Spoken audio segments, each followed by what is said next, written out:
با سلام خدمت همه بینندگان عزیز. با جلسه 13 از ناگفته های تاریخ در خدمت شما هستیم. این جلسه به یکی از قدیمی ترین سکونتگاه های خوزستان یعنی چغامیش اختصاص داره. امروز جمعه 4 مهر 1404 مصادف با 26 سپتامبر 2025 هست.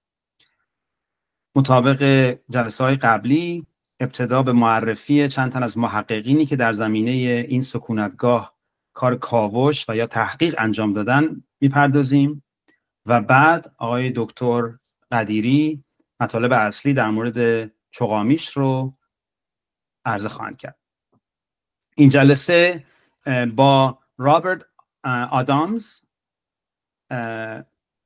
آقای دلوگاز، هلن کانتور و عباس علیزاده آشنا خواهیم شد که 4 نفر از مهمترین افرادی هستند که تحقیقاتشون و کاوش‌هاشون به دانش بشری در مورد این سکونتگاه مهم انسانی در خوزستان افزوده.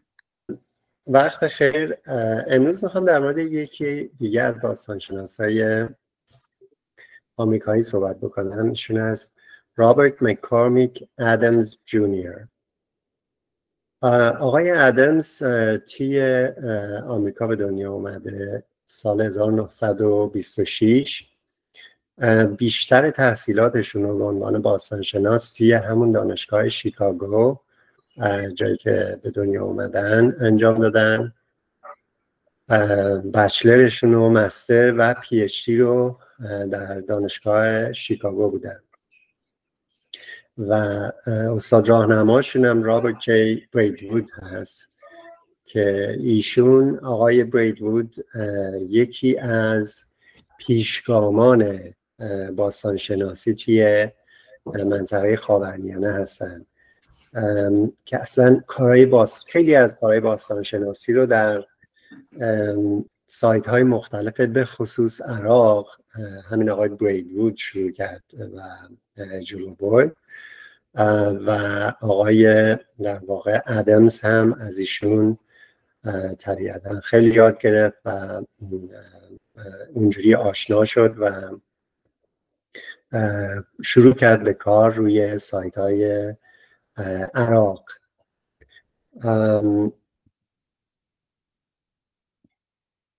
بعدها ایشون استاد همین دانشگاه، یعنی بعد از دکتریشون ایشون استاد دانشگاه شیکاگو شدن و دهها حدود نزدیک 3 دهه استاد دانشگاه بودن. یک مدتی مدیر مؤسسه شرق شناسی دانشگاه شیکاگو بودن، بعد معاون علمی پرووست اونجا بودن. ولی مهمترین منصبی که آقای ادمز داشتن احتمالاً مدیریت مؤسسه اسمیتسونیان هست. این مؤسسه اسمیتسونیان الان 19 تا از مهمترین موزه های آمریکا رو مدیریت میکنه و 9 تا مرکز پژوهشی داره و نزدیک مثلا 6-7 هزار تا کارمند داره. خب مؤسسه خیلی خیلی تاثیرگذاریه و زمانی که این آقای ادمز مدیر بودن، سکرتری مؤسسه اسمیتسونیان بودن،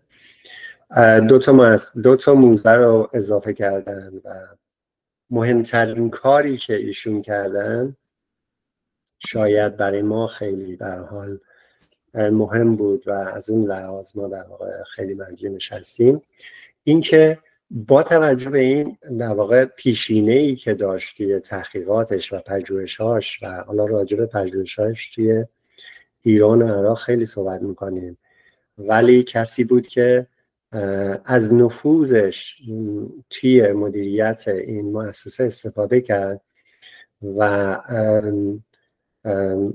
اون در واقع باستانشناسی و تاریخ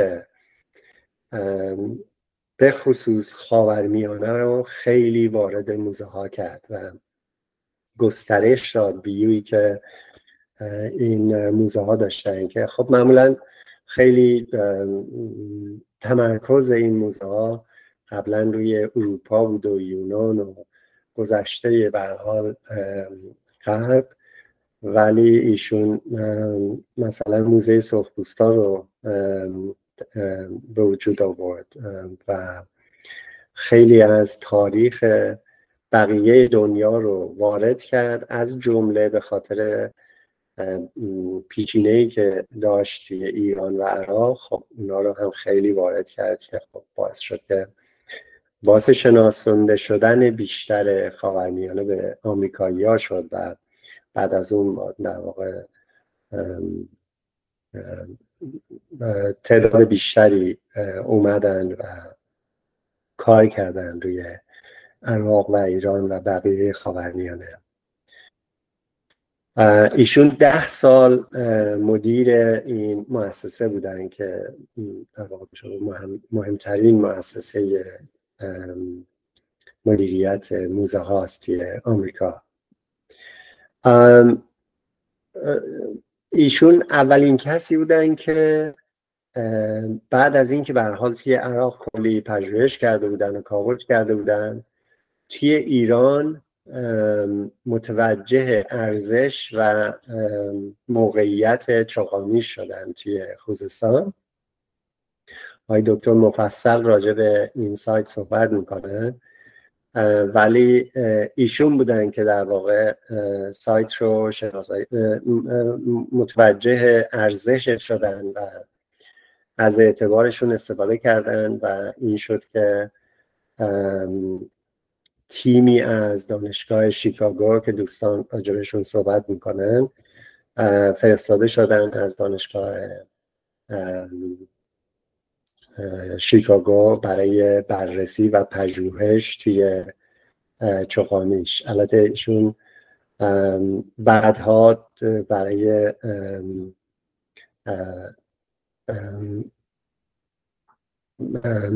ارزیابی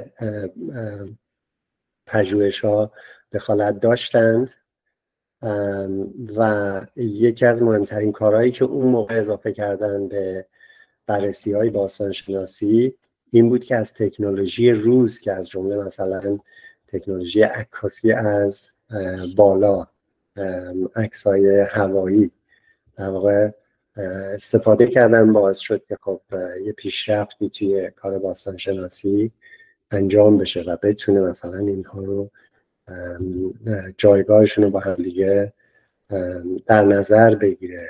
به هر حال خوزستان و میان رودان از نظر مکانی خیلی هم با هم فاصله ندارن. از سالهای سال توی دیالتی عراق همطور که گفتم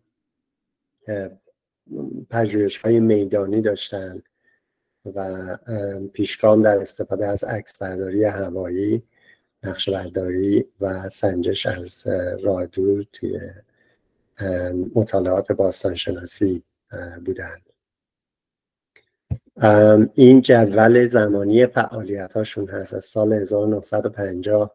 خب به خاطر اون در واقع استاد راهنماشون که خیلی متمرکز بود توی عراق، توی همین عراق شروع کردن و کار کردن و توی سالهای 1960 درگیر چهارمیش ایران هم شدن و کتاب ها و مقالات خیلی مهمی ازشون باقی مونده که البته بیشتر در مورد کل خاورمیانه هست و تمرکزشون هم توی عراق هست. جوایز و افتخارات زیادی گرفتن ایشون. عضو آکادمی هنر و علوم آمریکا، عضو آکادمی ملی علوم آمریکا، عضو انجمن فلسفی آمریکا و Distinguished Service Award از انجمن باستانشناسان آمریکا و مدال طلایی باستانشناسی. آقای ادمز سال 2018 فوت کردن. ولی خب بخشی از تاریخ ما و بخشی از شناسایی در واقع تاریخ ما مدیون ایشون هستیم. خیلی ممنونم از توجهتون.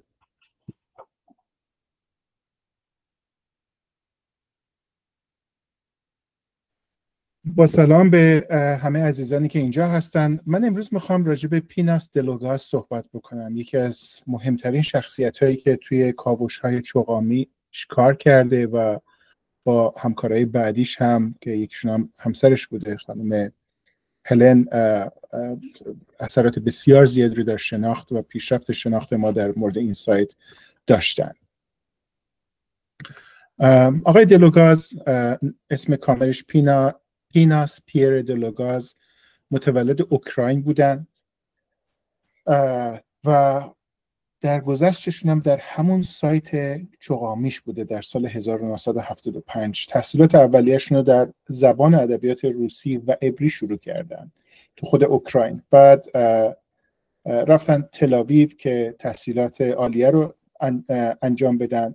مدتی به ریاضیات و فیزیک علاقه‌مند بودن توی سوربن پاریس و نهایتاً به معماری، هنر و باستانشناسی گرایش پیدا کردن. از کارهای ایشون، کارهای اولیه‌شون، یه مدتی توی بغداد کار کردن، توی بین النهرین و بغداد دستیار بودن در کاوش‌های دانشگاه هاروارد در دانشگاه بغداد در سایت نوزی بین 1928 تا 29. با ادموند شیرا در خرس آباد همکاری داشتن. مدیر کاوش‌های خافاجه در دره دیاله بودن.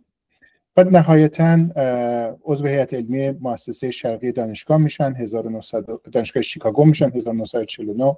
استاد باستانشناسی و فعالیت پژوهشی هم ادامه میدن با اسرائیل، در اسرائیل، بیت یرا و ترکیه و غرب ایران. و در UCLA هم استاد باستانشناسی میشن که نهایتا میشن ریاست موزه تاریخ فرهنگی در UCLA. در چوغامیش سال 1961 فعالیتاشون رو در حفاری چوغامیش شروع کردن در شمال خوزستان که خب همکاری بود با مؤسسه شرقی دانشگاه شیکاگو و گفتیم که تا زمان فوتشون اونجا حفاری ها ادامه می داشت. اهمیت سایت رو خب آقای دکتر قدیری اشاره خواهند کرد که از بزرگترین و مهمترین سایت های پیشا شهری ایران و کل دشت خوزستان هستش تا دوره پروتوخط، زمانی که خط‌نگاری و اینها در واقع توسعه پیدا کرد. اهداف و دستاوردهاشون این بوده که بازسازی روند تکامل از دهکده کشاورزی ابتدایی تا جامعه پیشا شهری پیچیده. آثار معماری، مهرها، نشانه‌ها و عددگذاری‌ها تو اونجا به همت حفاری‌ها و کاوش‌های ایشون برای ما پیدا شده. کتابای متنوعی دارن. ما 6 تا از کتاباشون رو اینجا اشاره کردیم که آخرین کتاب که همینجا جلدش هم اینجا می‌بینیم، چوغامیش جلد 1 بعد از فوتشون چاپ میشه به همت خانم هلن کنتور که همسرشون بودن و آقای عباس علیزاده. در واقع متن‌ها تقریبا ادیت شده ولی محتوای کاری هستش که خود آقای دلاگوز انجام داده بودن. در کنفرانس هم مقالات بسیار زیادی داشتن. از همکاریاشون اشاره کردیم با خانم هلن کنتور که همسرشون هم بود. این کار رو همکاری‌های خیلی متنوعی داشتن در با سایت‌های مختلف، بالخصوص در چوغامیش، و نقششون در توسعه باستانشناسی در ایران به صورت اخص یه بازسازی این تصویر برای ما که تحولات پیشا شهری در شهر خوزستان چگونه بوده، یعنی ما رو کمک میکنن که اون دوره رو بهتر درک ازش داشته باشیم. اهمیت کارشون، یکی متدولوژی دقیق ایشون در طبقه بندی سفالها بوده تفسیر آثار اجتماعی در قالب اشیاء باستانی، یعنی چجوری از اشیاء باستانی که به دست اومده، از روترها، نگارها، شکل، موضوع استفاده، ما بتونیم بفهمیم که رفتارها چگونه بوده و آثار اجتماعی به چه ترتیب بوده. خب آموزش بی‌نظیر رو داشته برای دانشجوها و علیرغم که مرگ ایشون نقطه خب بسیار تأسفی در تحقیق در این پروسه بوده، ولی خب نقطه عطفی هم بوده که با همه اون داده هایی که از خودشون به جا گذاشتن دیگران کارشون رو انجام بدن. از جمله آقای عباس علیزاده است که با ایشون کار کردن و خودشون شدن یکی از پیشگامان کارهای مشابه و در چوگامیش.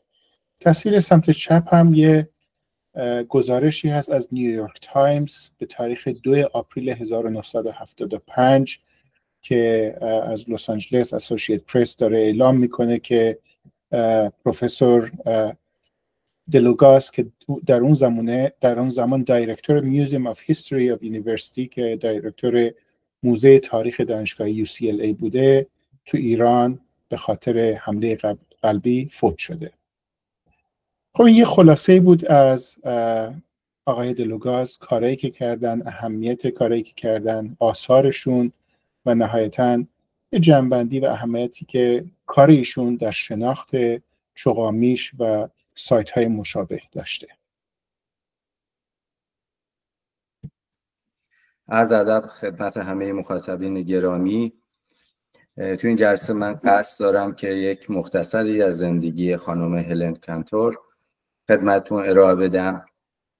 در واقع ایشان باستانشناس آمریکایی بود که در بسیاری از تپه‌های باستانی خوزستان کاوش کرد. او دارای کرسی باستانشناسی پیش از تاریخ ایران در مؤسسه شرقشناسی دانشگاه شیکاگو بود.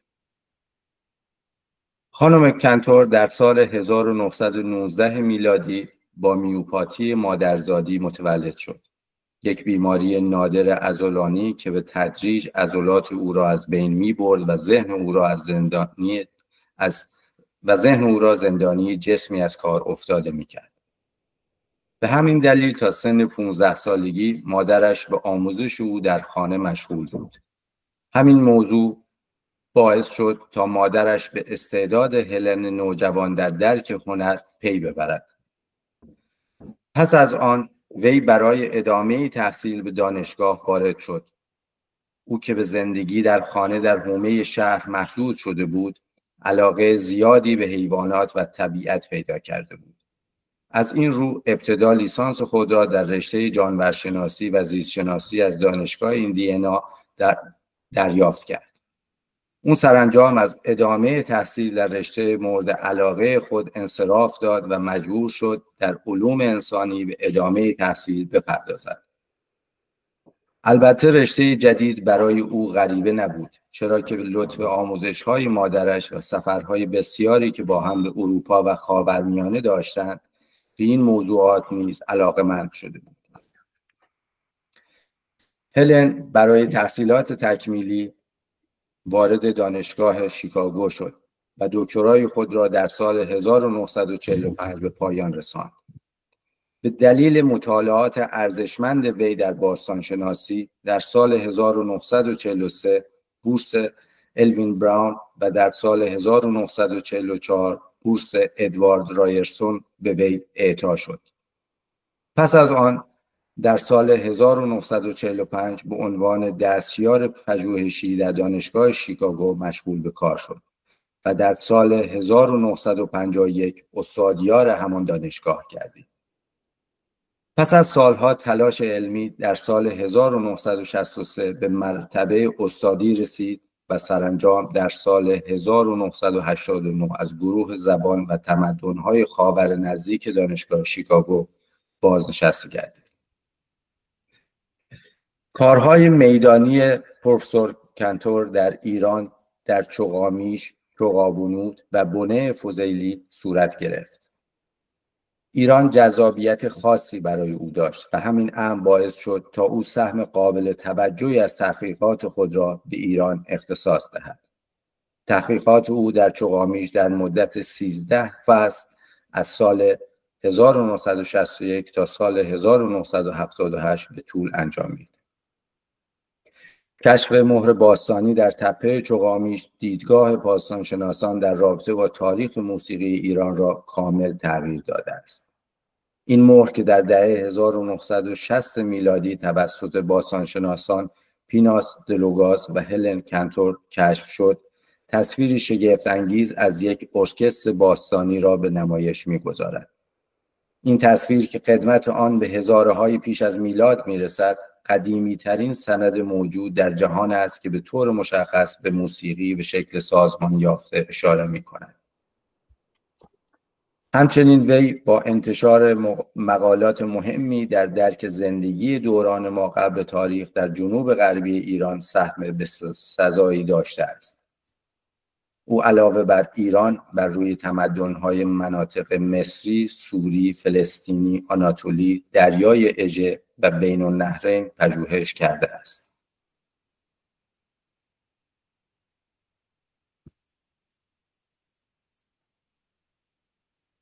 اینجا لازم به توضیح است، من یک مختصری توضیح راجع به آقای پروفسور پیناس دلوگاس که هومن جان توضیح دادن رو بدم. ایشون همینطور که گفتن همسر خانم کانتور یک باستانشناس برجسته و استاد دانشگاه شیکاگو بود و از جمله سرپرستان کاوش‌های باستانشناسی در محوطه تپه چغامیش می باشد. متاسفانه ایشان در زمان حفاری‌های این تپه سکته قلبی کرده و از دنیا می رود.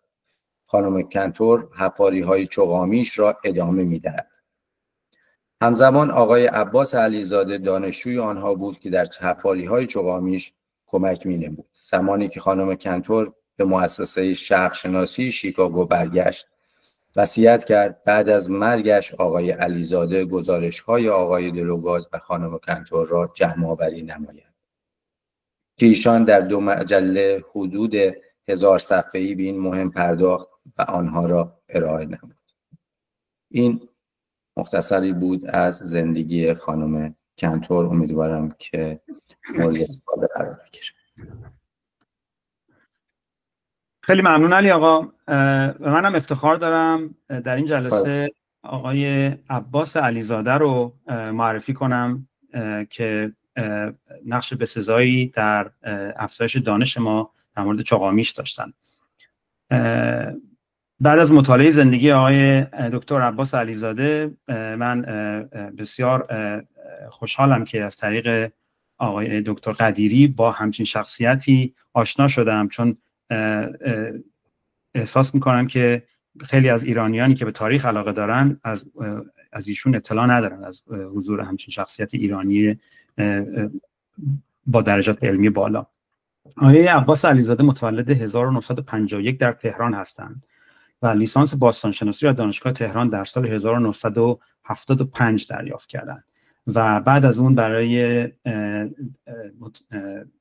مطالعه رشته باستانشناسی در مقطع عالی به دانشگاه شیکاگو رفتن و مقطع دکترا رو در سال 1988 دریافت کردند. بعد از اون سرپرست موزه آثار سامی و استادیار دانشگاه هاروارد بودند بین سال 1900 تا 1991 و در همین دوره معاون مدیریت اکتشافات و مدیر آزمایشگاه باستانشناسی اشکلون در مؤسسه آلبرایت هم بودن و بعد از اون از سال 1991 تا همین الان محقق برجسته و مدیر پروژه پیشا تاریخ ایران در دانشگاه شیکاگو هستند که همه ما که این برنامه رو دنبال میکنیم تا الان با نقش برجسته دانشگاه شیکاگو در معرفی و تحقیقات تاریخی ایران آشنا شدیم.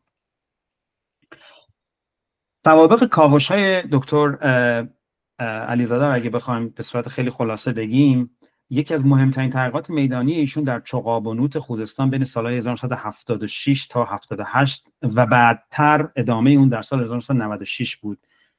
ابتدای کار به عنوان دانشجو در اینجا کاوش می‌کردن. دکتر علیزاده نقش بسزایی در انتشار گزارش‌های کاوش‌های چغامیش زیر نظر خانم هلن کانتور و همسر ایشون داشتن. این کاوش‌ها در 6 فصل بین سالهای 1972 تا 78 انجام شدن و داستان این کاوش‌ها و انتشار اینها رو از زبان علی آقا و آقا هومن شنیدیم.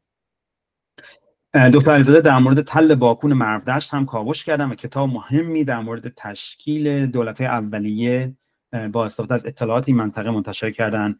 عزیزانی که برنامه رو دنبال میکنن، جلسه 12 ناگفته‌های تاریخ در مورد تل باکون بود و دیدی که شگفتی‌هایی در تل باکون پیدا شده و آقای دکتر علیزاده یکی از مهمترین تحقیقات و کتاب‌ها در مورد تل باکون رو منتشر کردن. یکی از آخرین گزارش‌های کاوش‌های در سالهای 1948 تا 49 تل گسر رو هم آقای دکتر علیزاده منتشر کردن. تل گسر در رام هرمز قرار داره و در نهایت در سال 2018 دکتر علیزاده به عنوان مدیر پروژه کاوش‌های نیپور عراق برگزیده شدن که این کاوش‌ها در عراق بعد از 30 سال به مدیریت ایشون از سر گرفته شد. اینا سابقه بود از کاوش‌های میدانی دکتر علیزاده. اما در مورد تحقیقات علمی ایشون و نظریات ایشون و دستاوردهای علمی ایشون اگر بخوام بگم، شاید به 4 مورد مهم بتونم اشاره کنم از بین خیلی. دکتر علیزاده نظریات غالب در مورد تشکیل دولت‌های اولیه در ایران، به خصوص غرب و جنوب غرب ایران که نقش محدودی برای کوچ‌نشینان قائل بودن تا اون زمان و نقش اصلی رو به شهرنشینان نسبت میدادن، این نظریات رو به چالش کشیدن و ایشون با استناد به تاریخ نقاط مرتفع در ایران کوچ‌نشینان رو به صورت مستقل منشأ تشکیل دولت‌هایی میدونن. ارتباط و درگیری بین ساکنان نقاط بالادست و پاییندست در جنوب غرب ایران به خصوص در هزاره پنجم پیش از میلاد از محورهای مهم تحقیقات دکتر علیزاده بوده و مطالعه سیستمی نقاط گسترده جغرافیایی در ایران از دیگر رهیافت‌های ایشون بوده در تحقیقات. ایشون در تحقیقات تاریخیشون و در نظریاتشون فقط به یک سایت یا به یک سکونتگاه توجه نمی‌کنن، بلکه ارتباط بین اینها در یک گستره بزرگ جغرافیایی رو در نظر می‌گیرن. و در نهایت چیزی که در کتب مختلف تاریخی به آقای دکتر علیزاده ارجاع میدن، شفاف سازی دوره پیش از تاریخ ایران، به خصوص تقسیم دوران اروک در مورد جنوب غربی ایران به 3 دوره مستقل اول و دوم و سوم بر اساس شواهد باستان شناسی بوده. اینا شاید بشه گفت رؤوس یا مهمترین نظریات و دستاوردهای تحقیقاتی دکتر علیزاده هستند. میخوام در مورد یک کتاب مهم دکتر علیزاده کمی بیشتر بگم. دکتر علیزاده در حین نگارش کتابی تحت عنوان خاستگاه حکومت ایلامی و تحول فرهنگی و سیاسی در غرب و جنوب غرب ایران 2 فصل که در واقع میشه 2 سال با ایل زلقی از بختیاری کوچ و زندگی کردن، یعنی همراه با ایل زندگی کردن و کوچ کردن. این عکسی از زندگی ایشون همراه با ایل و ایشون اطلاعات مردم نگاری و فرهنگی مهمی رو در حین این تحقیق میدانی جمع آوری کردن و بعد از اون اطلاعات استفاده کردن تا بتونن به دنبال آثار باستانی کوچ‌نشینان 5000 سال پیش از میلاد در اون مناطق بگردن. یعنی اطلاعات فرهنگی رو مبنا قرار دادن تا ببینن چه چیزهایی، چه آثاری میتونیم از کوچ‌نشینان 5000 سال پیش از میلاد در اون مناطق پیدا کنیم. و بعد با توجه به اطلاعات باستانشناسی کتاب مهم خاستگاه حکومت ایلامی رو منتشر کردن. این کتاب اصلش به انگلیسی هست ولی ایشون خلاصه ای از کتاب رو به فارسی ترجمه کردن و در اون این کتاب رو تقدیم کردن به ایل زلقی که بهشون کمک کرد در جمع‌آوری اطلاعات. یکی از نکات جالبی که در این کتاب استفاده شده و در واقع یه جوری میشه گفت سنگ بستر این فرضیه ایشون هست، تداوم سنت‌های کوچ‌نشینان ایرانه که اینجا 2 مثال خیلی جالبش رو از یکی از سخنرانی‌های ایشون در بین دانشجویان ایرانی دانشگاه شیکاگو من آوردم. هر 2 مهری که اینجا می‌بینید، مهر سمت تصویر سمت چپ مهر پایین و تصویر سمت راست مهر سمت چپ، اینها از چغامیش پیدا شدن و در بالا یا در کنار شما عکس هایی رو میبینید که خود آقای دکتر علیزاده از زندگی کوچ‌نشینان در ایران گرفتن. شما میبینید که روش نخریسی از 5000 سال پیش از میلاد بدون تغییر همچنان ادامه پیدا کرده و یا روش گرفتن کره از ماست یا گرفتن دوب. در سمت راست شما یک دار قالی رو میبینید و در کنار اون کوچ‌نشینان امروزی ایران رو میبینید که چطور دار قالی رو به صورت افقی روی زمین قرار میدن و آقای دکتر علیزاده دلایل خیلی خوبی هم بیان میکنن چرا اینطوری دار قالی رو قرار میدن. به هر حال ایشون به این نتیجه میرسن که خب اگر این سنت ها اینطور تداوم پیدا کرده، بنابراین ما میتونیم سنت های دیگری از زندگی کوچ‌نشینان ایرانی رو نگاه بکنیم بهش و بعد با فرض اینکه این کارها رو در 5000 سال پیش از میلاد بعضی از اینا انجام میدن، از جمله سکونتگاه‌هاشون و روش ساختن سکونتگاه‌ها، دنبال آثار باستانی اینها گشتن و کتاب مهمشون رو چاپ کردن. یه کار خیلی مهم دیگه دکتر علیزاده که به نظرم جای تقدیر تشکر داره توسط همه ایرانی‌ها، پروژه ساماندهی مخازن موزه ملی ایرانه. در موزه ملی ایران کیسه‌های بزرگی از تکه‌های سفال یا به اصطلاح انگلیسی آستریکا در زیرزمین در یک قسمت مرطوبی نگهداری میشد و کارکنان موزه در شرف دور ریختن اونها بودن.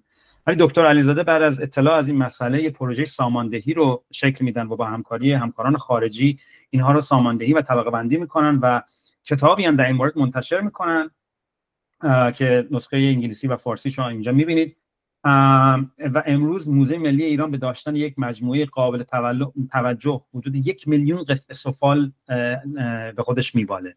بعضی از این سفال ها از مناطق و سکونتگاهی هستن که دیگه وجود ندارن و تقریبا میشه گفت تنها چیزی که ما از اونها میدونیم همین تکه سفال هایی که دکتر علیزاده طبقه بندی کردن و مانع دور ریختنشون شدن. کار بسیار ارزشمندی بود که افراد زیادی بهش اذعان کردن.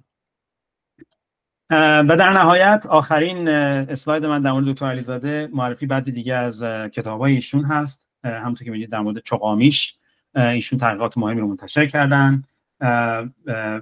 در کتابای دیگر ایشون که به زبان انگلیسی هست رو هم اینجا می‌بینید. خیلی ممنون و امیدوارم از مطالب اصلی در مورد چغامیش لذت ببرید. ویلیام فاکنر، نویسنده آمریکایی و برنده جایزه نوبل ادبیات، در رمان معروفش به نام آبسالوم میگویند The past is never dead, it's not even past. گذشته هرگز مرده نیست، حتی گذشته هم نیست. یعنی گذشته همیشه در حال حاضر حضور دارد، نه به عنوان خاطره دور، بلکه به عنوان نیروی زنده که در رفتار، تصمیمات، فرهنگ و حتی سیاست امروز ما جاری است.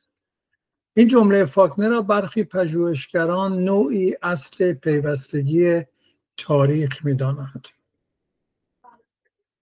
درود بر همه علاقمندان به تاریخ سرزمین کهن ایران. امروز جمعه 26 سپتامبر 2025 مطابق با جمعه 4 مهر ماه 1404 خورشیدی است. این 13مین جلسه از ناگفته‌های تاریخ است که به محوطه تاریخی چغامیش اختصاص دارد. در جلسه بعدی ما سراغ محوطه تاریخی تپه حصار دامغان که بزرگترین و مهمترین محوطه دوران مفرق در حاشیه جنوبی البرز خواهیم رفت. تپه حصار از حدود 4000 پیش از میلاد تا حدود 1800 پیش از میلاد مسکونی بوده. در واقع بیش از 2200 سال اشغال پیوسته این محوطه را به یکی از طولانی ترین استقرارهای پیشا تاریخی ایران تبدیل می کند. و اما در مورد محوطه باستانی چغامیش در دشت شوشان، استان خوزستان کنونی، یکی از بزرگترین، کاملترین و مهمترین مراکز استقرار پیش از تاریخ و آغاز تاریخ در ایران است و با پهنه نزدیک به 17 هکتار که در باستان شناسی خاورمیانه و ایران جایگاه ویژه‌ای دارد.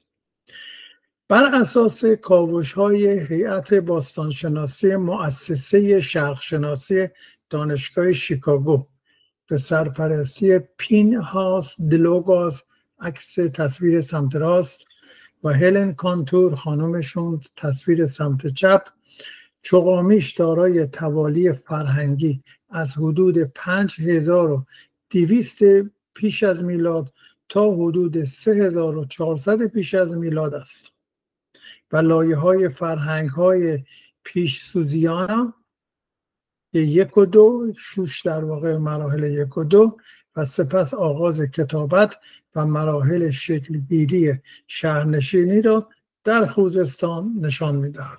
در این تصویر شما موقعیت چوغامیش، چوغابنوت و شوش رو می‌بینید. ما بعدها در مورد چوغابنوت هم یک جلسه به خاطر اهمیتش سخنرانی خواهیم کرد. یعنی در واقع چوغامیش قبل از اینه که شوش وجود داشته باشد در منطقه حضور داشت. چوغامیش در دشت آبرفتی خوزستان به دلیل دسترسی به منابع آب رودخانه‌های کرخه و دز مرکز یک شبکه مهم کشاورزی و تجاری بوده. یافته‌های آن از جمله لوح‌های پیش تاریخی، مهرها و سفالینه‌های منقوش بیانگر نقش آن به عنوان یکی از کانون‌های شکلگیری نظام اداری و اقتصادی در جنوب غرب ایران و بین‌النهرین است. از دیدگاه جغرافیای فرهنگی این محوطه پل ارتباطی میان تمدن‌های ایلام و دشت شوشان و بین‌النهرین بوده است. هرچند چوغامیش در دشت خوزستان قرار دارد، اهمیت آن برای ایران از این جهت است که داده‌های باستانشناسی آن نشان می‌دهد که در اواخر هزاره پنجم و اوایل هزاره ششم، هزاره چهارم پیش از میلاد، جریان‌های فرهنگی و اقتصادی از خوزستان به سمت ارتفاعات و نجد مرکزی ایران برقرار بوده است. برخی از الگوهای سفالی و شواهد تجاری چوغامیش در محوطه‌های نجد مرکزی مانند تل ملیان که ما قبلا صحبت کرده بودیم و تپه حصار که جلسه بعد در موردش صحبت خواهیم کرد دیده می شود. این امر نشان می دهد نفوذ و ارتباطات گسترده چوغامیش با مناطق مرتفع ایران برقرار بوده است. خلاصه آن که چوغامیش منبع اصلی شناخت دوره پیش سوزیانا و مراحل آغاز شهرنشینی در جنوب غرب ایران است. وجود یکی از قدیمی‌ترین شواهد کتابت در ایران، لوح‌های گلی پیشخطی حدود 3400 پیش از میلاد، آگاهی از ساختارهای اداری و اقتصادی جوامع اولیه از طریق مهرها و لایه‌های که در تصویر مشاهده می‌کنید. توالی لایه‌های فرهنگی بدون وقفه که امکان مطالعه دقیق سیر تحولات را فراهم کرده.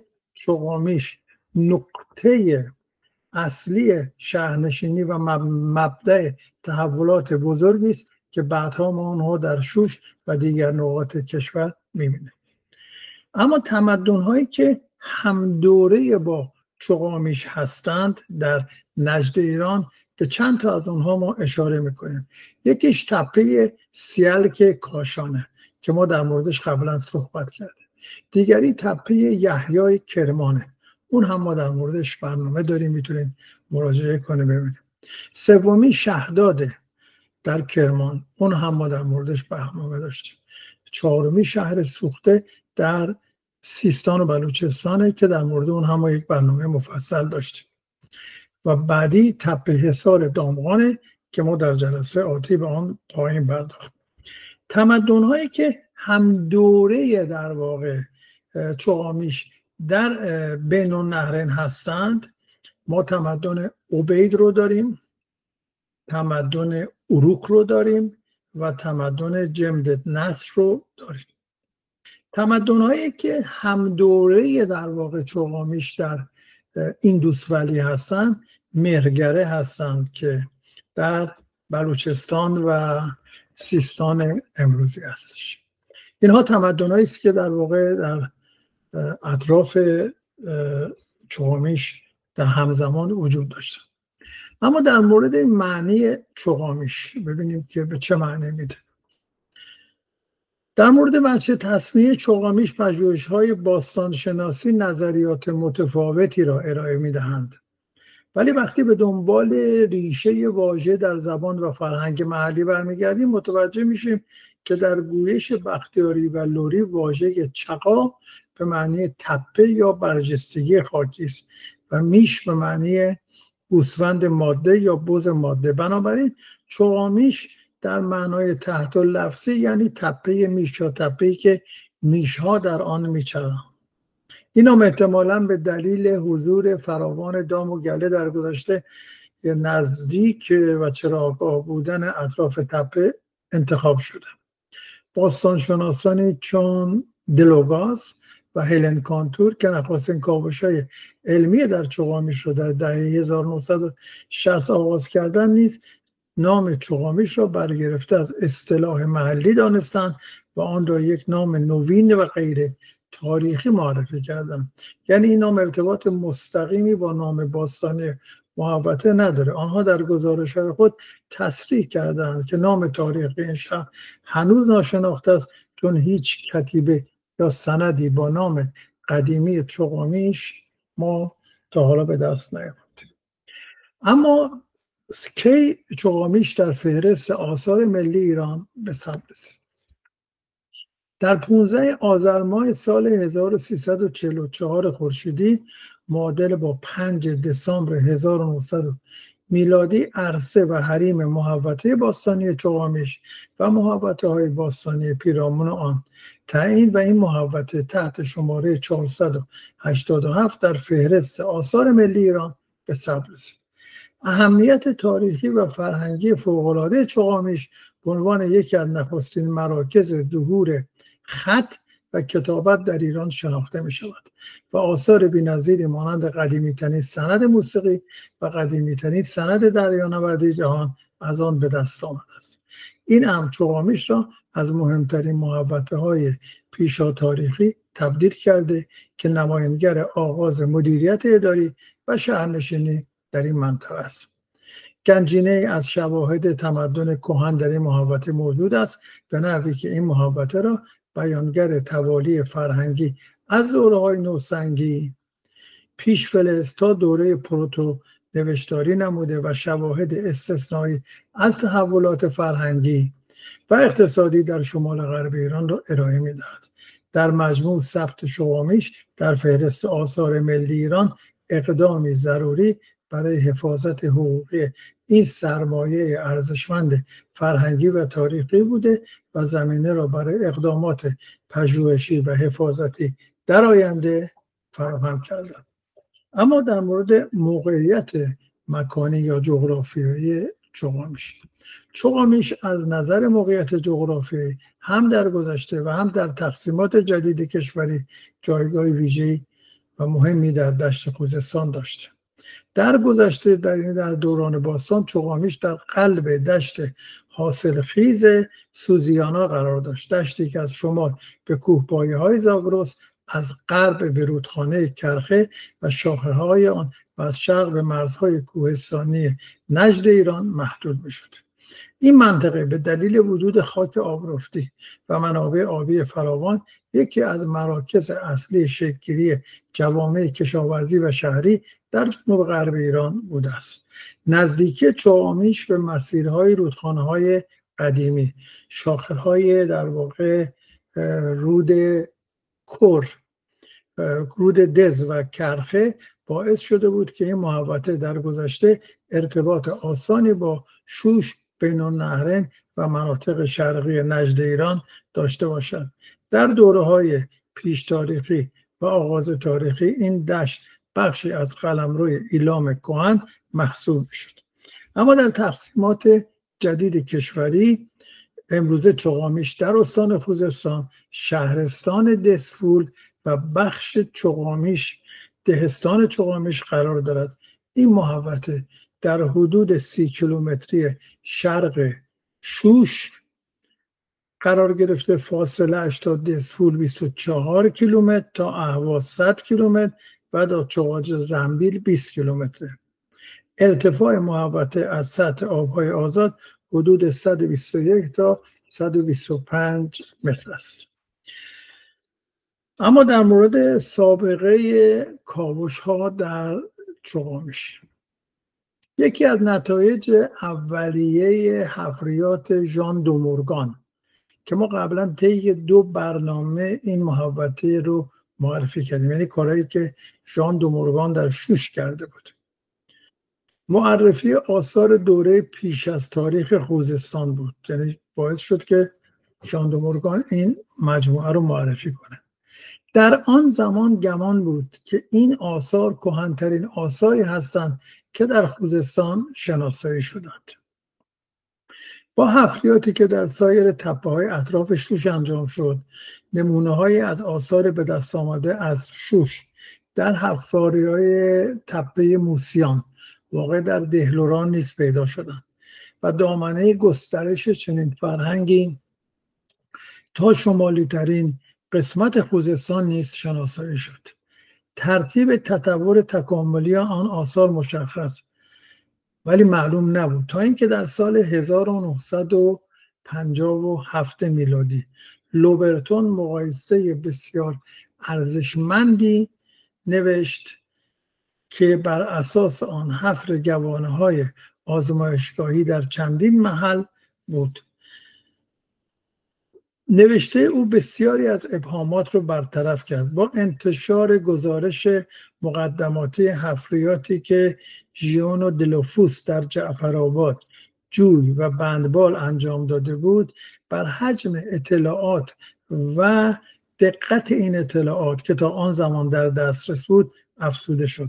اطلاعاتی را که لوبرتون بر اساس حفاری لایه‌نگاری در آکروپول شوش انجام داد به تکمیل اطلاعات موجود کمک کرد، ولی آنچه اهمیت داشت این بود که هیچگاه از یک محل تمامی این اطلاعات به دست نیامده بودند و اساس مطالعات را باستانشناسی مقایسه‌ای و لایه‌نگاری مقایسه‌ای به وجود آورد. خوشبختانه با حفریات در چغامیش این معضل تا حدود بسیار زیادی حل شد. در این محل آثاری از ادوار کهن فرهنگی خوزستان تا آغاز دوره نگارش همانند اوراق کتابی صحافی شده روی هم و در یک محل شناسایی شدند و با حفاری در چغابونوت آثار کهن‌تری نیز شناسایی شد.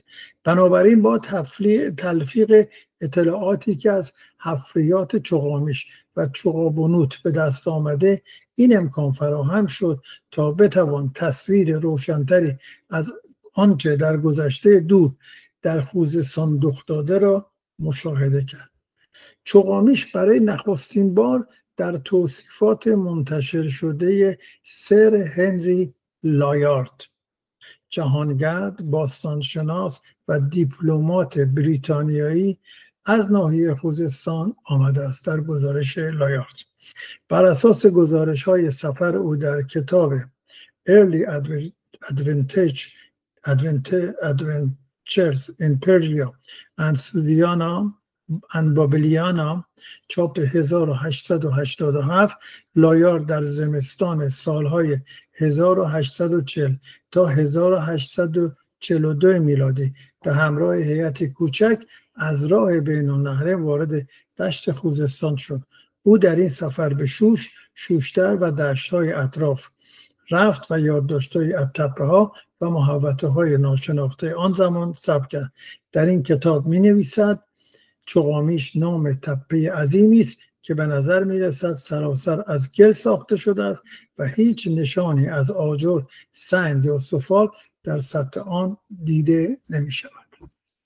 هنگامی که رولاند و مکنم در فاصله بین سالهای 1933 تا 1939 یعنی 1312 تا 1328 خورشیدی در شوش و تپه‌های نزدیک به آن حفاری بررسی می‌کرد، از تپه چغامیش بازدید کرد و در نقشه‌ای که گزارش حفریات آن سالهای خود افزوده بود محل آن را نیز در نقشه مشخص کرد. ما در مورد در مبحث چغازنبیل در مورد نقش دومتنوم در چغازنبیل هم صحبت کرد. در سال 1960 میلادی یعنی 1339 میلادی خورشیدی رابرت مککورمیک آدامز به سفارش سازمان توسعه خوزستان بررسی باستانشناسی خوزستان انجام داد و در باره چغامیش نوشت که قطعات سفال مشهور به کاسه با لبه واریخته، یعنی کاسه با همین که در تصویر مشاهده میکنید، بر سطح آن پراکنده است. پروفسور دلوگاس از این محل بازدید کرد، البته اینا بر اساس توصیه آدامز بود. از این محل بازدید کرد و آن را برای پیدا کردن پاسخ مناسب برای چگونگی توضیح دوره آغاز نگارش مناسب تشخیص داد و پس از کسب مجوز اولین فصل حفاری در این محل با همکاری دکتر هلن کنتور که در تصویر مشاهده میکنید و همسرش بود در همان سال آغاز کرد. پس از مرگ ناگهانی پروفسور دلاگاس در حین حفاری در چغامیش در سال 1354 خورشیدی، خانم دکتر کنتو حفاری ها را تا سال 1355 که مصادف 12مین فصل حفاری در چغامیش بود شخصا هدایت کرد. با مرگ زود هنگام این خانم باستانشناس انتشار گزارش‌های نهایی در حفریات چغامیش مدتی به تعویق افتاد تا اینکه یکی از شاگردان او به نام دکتر عباس علیزاده طبق وصیت خانم دکتر کنتور در 1966 میلادی یعنی 1375 خورشیدی یعنی 25 سال پس از گذشتن از اولین فصل حفاری موفق به چاپ و انتشار گزارش 5 فصل اول حفاری های چغامیش رو انجام داد. در حال حاضر کلیه اطلاعات ما برگرفته از منابعی است که دکتر عباس علیزاده از اون مجموعه کاوش ها جمع آوری کرده. کاوش های باستانشناسی چغامیش یکی از پروژه های مشترک و مهم میان مؤسسات علمی ایالات متحده آمریکا و ایران بود. این پروژه که بین سالهای 1340 تا 1355 خورشیدی یعنی 1961 تا 1975 میلادی در قالب 11 فصل کاوش توسط مؤسسه شرقشناسی دانشگاه شیکاگو و دانشگاه کالیفرنیا در لس آنجلس UCLA که از فصل 4 تا 10 به عنوان همکار در پروژه حضور داشت و با همکاری اداره کل باستانشناسی ایران اجرا شد. آقای دلوگاز باستانشناس نامدار مؤسسه شرقشناسی شیکاگو که متخصص دوره‌های پیش سومری و بین النهرین آغازین بود، سرپرست اصلی و طراحی برنامه کاوش‌ها را به عهده داشت. او از همان فصل نخست و پیش از درگذشتش در محل سایت چغامیش به علت سکته قلبی مدیریت علمی پروژه را به عهده داشت.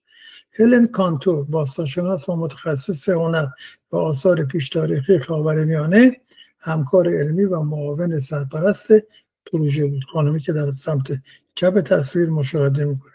او در تمام فصل‌های کاوش تا سال 1357 حضور مؤثر داشت و پس از درگذشت دلوگاز نقش کلیدی در تکمیل گزارش‌ها را ایفا کرد. از اعضای مهم تیم دانشگاه شیکاگو تونی ویلکنسن متخصص جغرافیای باستانی و نقشه‌برداری بود. رابرت مک آدامز باستانشناس و پژوهشگر محیطی که در تحلیل‌های شبکه آبیاری و سکونت منطقه همکاری داشت، همون کسی که اولین بار قبل از دانشگاه شیکاگو منطقه رو دید و اینجا رو توصیه کرد به دانشگاه شیکاگو.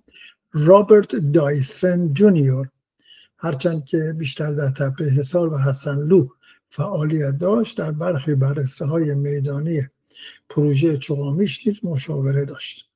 این آقای دایسن همون بود که در حسنلو اون جام زرین معروف حسنلو رو شناسایی کرد و در خیلی از پروژه‌های باستانشناسی ایران نقش بسیار مهم و فعالی داشت.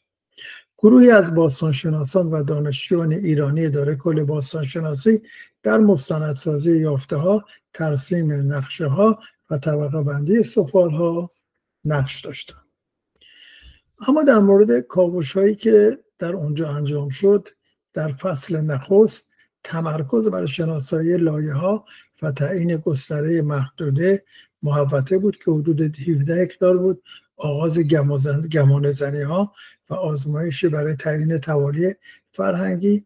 در فصل‌های دوم تا پنجم گسترش کاوش‌ها در بخش‌های مرکزی تپه و کشف ساختارهای معماری بزرگ و آجوری، مهرهای استامپی و سیلندری، سفالهای نقاشی شده و مدارک خطی آغازی. در فصل‌های ششم تا هشتم تمرکز بر لایه‌های هزاره، چهارم و پنجم پیش از میلاد، بررسی تحولات اقتصادی و شبکه‌های تجاری و شواهد ارتباط با شوش، تپه علیکش و بین النهرین و گورهای باستانی و اشیاء تدفینی و بررسی کامل سیستم‌های آبرسانی. در این سال همکاری‌های دانشگاه UCLA نیز در بخش مستندسازی و آنالیز یافته‌ها پررنگ‌تر شد. کشف شواهدی از مراحل آغازین خط و حسابداری هم مربوط به همین دور است. با وقوع انقلاب و جنگ ایران و عراق، فعالیت‌های میدانی در چغامیش متوقف شد. از سال 1367 به بعد بررسی‌های باستانشناسی توسط پژوهشگران ایرانی در قالب طرح‌های نجات بخشی و مطالعات تطبیقی از سر گرفته شد، اما حفاری منظم مانند قبل انجام نشد. در دهه 1370 و اوایل 1380 سازمان میراث فرهنگی ایران با همکاری پژوهشگران دانشگاهی کاوش‌های محدود و بررسی‌های سطحی را انجام دادند تا وضعیت محوطه و تهدیدات ناشی از کشاورزی و توسعه را ثبت کنند. در اینجا لازم است از فعالیت‌های ارزشمند جناب در واقع عبدالمجید ارفعی به لحاظ بازخوانی، ترجمه و انتشار کتیبه ها و مهرهای به دست آمده از کاوش‌های قبل از انقلاب یاد شود. همچنین دکتر عباس علیزاده که خود در اواخر دهه 1350 به عنوان دانشجوی باستانشناسی با پروژه چغامیش آشنا شده بود، پس از انقلاب در مؤسسه شرقشناسی دانشگاه شیکاگو داده‌های خام و آرشیو عکس‌های کاوش‌های 1961 تا 1978 را سازماندهی و گزارش نهایی را در 2 مجلد منتشر کرد. مجلد اولش رو که نشون دادیم، اینم مجلد دومی است که از یافته‌های در واقع و گزارش‌های باستانشناسی چغامیشه و کتابی که سمت چپ مشاهده می‌کنه. اما در مورد لایه‌های تاریخی یا ادوار تاریخی که در اینجا بود، بر اساس کاوش‌های دانشگاه شیکاگو و پژوهش‌های دکتر عباس علیزاده، کاهنگاری چغامیش از کهن‌ترین دوره تا زمان افول به شرح زیر است. هزاران سال پیش در دشت حاصلخیز شوشان در پای ارتفاعات زاگرس که در تصویر تپه چغامیش رو می‌بینید، پشتش ارتفاعات زاگرس بود. مردمان نخستین روستای خود را در چغامیش برپا کردند. این داستان طولانی از 6800 پیش از میلاد آغاز و تا حدود 1000 پیش از میلاد ادامه می‌یابد. آغاز این سالهای در واقع عصر نوسنگی چغامیش به 6800 تا 5000 سال پیش از میلاد برمیگرده. در این زمان ساکنین چغامیش کشاورزان و دامدارانی بودند که در خانه‌های ساده خشتی و چینه‌ای زندگی می‌کردند. هنوز خط و کتابتی وجود نداشت، اما نشانه‌های آغاز یک زندگی منظم دیده می‌شد. سفال‌های ابتدایی ساده و بی‌نقش بودند، اما به مرور طرح‌های هندسی وارد سیستم اونها میشه. این نخستین گام برای شکل‌گیری یک فرهنگ روستایی پایدار بود. اوج نخستین پیشرفت‌ها در چغامیش یا دوره مسنگی به 5000 تا 3400 پیش از میلاد برمیگرده که چوغامیش کم کم به مرکز مهمی در خوزستان تبدیل میشه. مردمان آن به فنون جدیدی چون ذوب فلز، مس و تولید ابزارهای فلزی دست یافتند.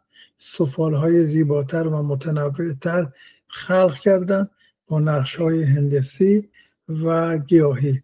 خانه‌ها بزرگتر و پیچیده‌تر شد، نشان از آن که جامعه‌های سازمان یافته‌تر در حال شکل‌گیری بود. حالا چوغامیش دیگر تنها یک روستا نبود، بلکه به یک مرکز منطقه‌ای مهم تبدیل شده بود. در آغاز در واقع شهرنشینی و پیدایش خط که دوره پروتو ایلانی 3400 تا 3500 پیش از میلاده. در این دوره چوغامیش به اوج شکوفایی خودش میرسه. بازرگانان و صنعتگران آن با بین النهرین جنوبی در تماس بودند. در همین دوره است که مهرهای استوانه‌ای، گل‌نوشته‌ها و پیشا ایلامی و نشانه‌های نخستین خط در اینجا شکل میگیره. اما رقابت با شوش و آغاز افول اوایل 1003 پیش از میلاد، یعنی 3000 تا 2700 پیش از میلاد، در این زمان قدرت سیاسی و اقتصادی به آرامی به سوی شوش منتقل شد. شوش در مسیر تجاری بین النهرین و نجد ایران قرار داشت و جایگاهی برتری یافت. با این حال چوغامیش هنوز زنده بود. معابد و ساختمان‌های اداری آن ساخته می‌شدند و جامعه همچنان برپا بود، گرچه اهمیت سیاسیش کاهش می‌یافت. چوغامیش در این دوران بیشتر نقش محلی و حاشیه‌ای یافت و شوش و مراکز دیگر کانون‌های اصلی قدرت بودند. در چوغامیش نشانه‌هایی از تداوم کشاورزی و صنعت سفالگری و فلزگاری دیده می‌شد، اما دیگر از آن شکوه پیشین خبر نبود. واپسین سالها، یعنی ایلام متأخر 1600 تا 1000 پیش از میلاد، در این زمان چوغامیش به تدریج از صحنه کنار رفت. با قدرت گرفتن مراکزی چون شوش و به ویژه ساخت زیگورات چوغازنبیل، اهمیت مذهبی و سیاسی چوغامیش از من رفت. راه‌های بازرگانی نیز تغییر کرد و این محوطه کم کم متروک شد. در حدود 1000 پیش از میلاد سکونت در چوغامیش پایان گرفت. چوغامیش یک محوطه استثنایی است، زیرا بیش از 6000 سال زندگی پیوسته را در خود جای داده. این محوطه از یک روستای کوچک نوسنگی به مرکز درخشان پروتو ایلامی و یکی از نخستین مکانهای پیدایش خط در ایران بدل شد. هرچند بعدها شوش جای آن را گرفت، اما یافته‌های چوغامیش نشان می‌دهد که این مکان یکی از نخستین گهواره‌های تمدن در نجد ایران و خاورمیانه باشد. اما بریم سراغ یافته‌هایی که در کاوش‌ها به دست اومد که نشانگر و بیانگر این است که چی در چوغامیش می‌گذشت. یافته‌های حاصل از کاوش‌های باستانشناسی در محوطه چوغامیش بسیار متنوع و گسترده است و لایه‌های استقراریان تصویری کم نظیر از تحولات فرهنگی جنوب و غرب ایران از هزاره ششم پیش از میلاد تا آغاز دوره ایلامی را ارائه می‌دهد. از یافته‌های کیش در واقع معماری و ساختار شهری است. کاوش‌ها نشان داد که چوغامیش دارای لایه‌های معماری متعدد است که از خانه‌های خشتی ساده تا مجموعه‌های اداری و انبارهای بزرگ را شامل می‌شود. در دوره‌های متأخر بخش‌هایی از محوطه دارای نقشه‌های منظم و خیابان‌بندی اولیه بوده. ساختمان‌های عمومی با دیوارهای قطور و حیاط مرکزی نشانه‌ای از مدیریت و سازماندهی اجتماعی بوده. لوح‌ها و آغاز خط مهمترین یافته‌های نمادین چوغامیش کشف در واقع لوح‌های گلی پیش کتیبه‌ای یا پروتو ایلامیت و حتی نمونه‌های پیشتر از آن با علائم تصویری که به حدود 3300 پیش از میلاد برمیگردند. این لوح‌ها اطلاعاتی درباره حسابداری، ذخیره‌سازی محصولات و احتمالاً ثبت معاملات ارائه می‌دهند. برخی از این نشانه‌ها با علائم یافته شده در شوش و سیرک مقایسه شده و به عنوان شواهد اولیه شکل‌گیری خط در نجد ایران شناسایی شدند. از دیگر یافته ها در چوغامیش صنایع و تولیدات بود. آثار کارگاه‌های صنعتی از جمله کوره‌های سفالپزی، شواهد ذوب فلز و ابزار سنگی و مسی نشان دهنده یک مرکز فعال تولیدی بوده است. سفالهای منقوش و نقوش هندسی و جانوری از دوره‌های آغازین استقرار تا دوره ایلامی، سیر تکامل فناوری و ذوق هنری مردم این منطقه را به نمایش می‌گذاشت. اما مدارک بازرگانی و ارتباطات، وجود مهرها و اثر مهرهای استوانه‌ای نشان دهنده نظام اداری پیشرفته و ارتباطات تجاری با مراکز مهمی چون شوش، بین‌النهرین و احتمالاً مناطق شرقی نجد ایران است. برخی از این مهرها سبک بین‌النهرین دارند که نشان دهنده تبادل فرهنگی اقتصادی چوغامیش با بین‌النهرین است. شواهد زیست محیطی و کشاورزی، بقایای دانه‌های گیاهی، استخوان حیوانات اهلی و ابزار کشاورزی به دست آمده از چوغامیش نشان می‌دهد که اقتصاد منطقه بر کشاورزی، گندم و جو، دامداری، گاو، گوسفند و بز استوار بوده است. سیستم‌های ذخیره غلات و انبارها بیانگر مازاد تولید و امکان مبادله محصولات بوده است. از دیگری یافته‌ها در گورستان‌ها و نهرهای تدفین بوده. گرچه بخش عمده گورستان در چوغامیش هنوز کاوش کامل نشده، ولی گروه‌هایی با تدفین‌های ساده همراه با هدایای تدفینی مانند ظروف سفالی، مهرها و اشیای زینتی به دست آمده که الگوهای فرهنگی و باورهای مردم در مورد مرگ را آشکار می‌کند. اما در اینجا لازمه در مورد یافته‌ها در مورد دو تصویر مهم ما کمی بیشتر صحبت کنیم. مهرهای چوغامیش از یافته‌های مهم کاوش‌های باستانی در این محوطه باستانی هستند، ولی دو مهر در مقیاس جهانی از جایگاه ممتازی برخوردارند که به لحاظ اهمیت در اینجا به آنها اشاره خواهیم انداخت. یکی کشتی چوغامیش. این تصویر در واقع بازسازی خطی یا دراینگ از یکی از نقوش مهرهای استوانه‌ای به دست آمده در چوغامیش است. در این اثر در جریان کاوش‌های مؤسسه شرق‌شناسی دانشگاه شیکاگو به سرپرستی پینتاس دلوگاس و با همکاری هلن کانتور در سال 1340 تا 1350 خورشیدی میلادی به دست آمده.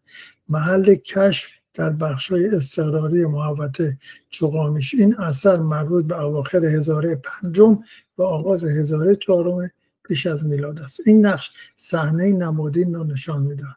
در وسط تصویر شخصی نشسته که به نظر می‌رسد در حال کنترل یا هدایت چیزی است. برخی از پژوهشگران آن را کشتی یا وسیله آیینی دانستند. در قسمت چپ حیوانی احتمالاً بز یا گاو کوچک دیده می شود که نماد فراوانی یا قربانی آیینی است. در سمت راست دو نفر روبرو هم نشستند و دستایشان را به صورت آیینی با حرکتی هماهنگ بالا آوردند. این حالت معمولا به عنوان صحنه نیایشی یا مناسکی تصویر می شود. شکل کلی تصویر به صورت یک قایق یا یک ظرف نمادین است که افراد در درون آن جای دارند. از همین رو برخی آن را به آیین‌های گذر مانند سفر آیینی، عبور نمادین از آب یا مرگ و زندگی نسبت دادند. این نقش مهر از چوغامیش نه تنها جنبه هنری دارد، بلکه بازتاب از باورهای آیینی و اجتماعی مردمان آن دوران هستش. تصویر دیگه‌ای که از روی این مهر به دست آمده که در اینجا مشاهده می‌کنید، در میان گلمهرها و مهر نگاره‌های چوغامیش در اواخر هزاره چهارم پیش از میلاد نمونه بسیار شناخته شده وجود دارد که صحنه از یک گروه همنواز یا ارکستر را نشان می‌دهد. خواننده با ژست دست بر دهان، نوازنده ساز بادی، نوازنده چنگ کمانی با حدود 4 سیم و ضربگیر با طبل نواز در سوی راست صحنه شخصی اصلی بر بالش نشسته و فضای آیینی یا پذیرایی را کامل می کند. این تصویر در منابع موسیقی باستانشناسی یکی از کهن‌ترین نگاره های نوازندگان یا آنسامبل در نجد ایران و بین النهرین و حتی بر نظر دلوگاز در جهان به شمار می رود. این مهر به اواخر هزاره چهارم پیش از میلاد حدود 3300 تا 3100 پیش از میلاد تعلق دارد. از دیدگاه باستانشناسی اداری این تصویر روی گرمور در پوشا حک شده، یعنی دقیقا همان جایی که مدیریت ورود و خروج کالا، ذخیره ظروف و کنترل محتوای انبارها ضبط شده است. بنابراین صحنه نوازندگان صرفاً روایتی تصویری نیست، بلکه نشان دهنده هویت و منزلت صاحب مهر و شاید ارجاعی به قلمرو فعالیت او، تامین ضیافت‌ها، آیین‌ها یا موسیقی در چارچوب نهادی بوده است. چنگ کمانی چغامیش در ادبیات سازشناسی ایران به عنوان نخستین از نمایش‌های چنگ معرفی می شود و پیوند دیرینه‌ای با سیر گذار از چنگ‌های کمانی قوسی به چنگ‌های زاویه‌دار در آغاز هزاره سوم پیش از میلاد دارند. همین نگاره یکی از استنادهای اصلی برای قدمت کهن گروه همنوازی، ارکستر یا آنسامبل در ایران و بین النهرین است. پژوهش‌های موسیقی باستانشناسی اروپایی نیز همین صحنه را نمونه کلاسیک ارکستر 4 نفره در ضیافت آیینی می‌دانند. این مهر که بر روی سفال نقش بسته در میانه دهه 1960 میلادی در چغامیش به دست آمد. حالا برای اینکه ما یه آنتراک هم داشته باشیم، یک کلیپی از چنگ نواز چغامیش رو که بازسازی شده بهش توجه بفرمایید.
اما در مورد کتیبه هایی که گفتیم چاقامیش یکی از نقاطی است که کشفیات خط در ایران درش صورت گرفته.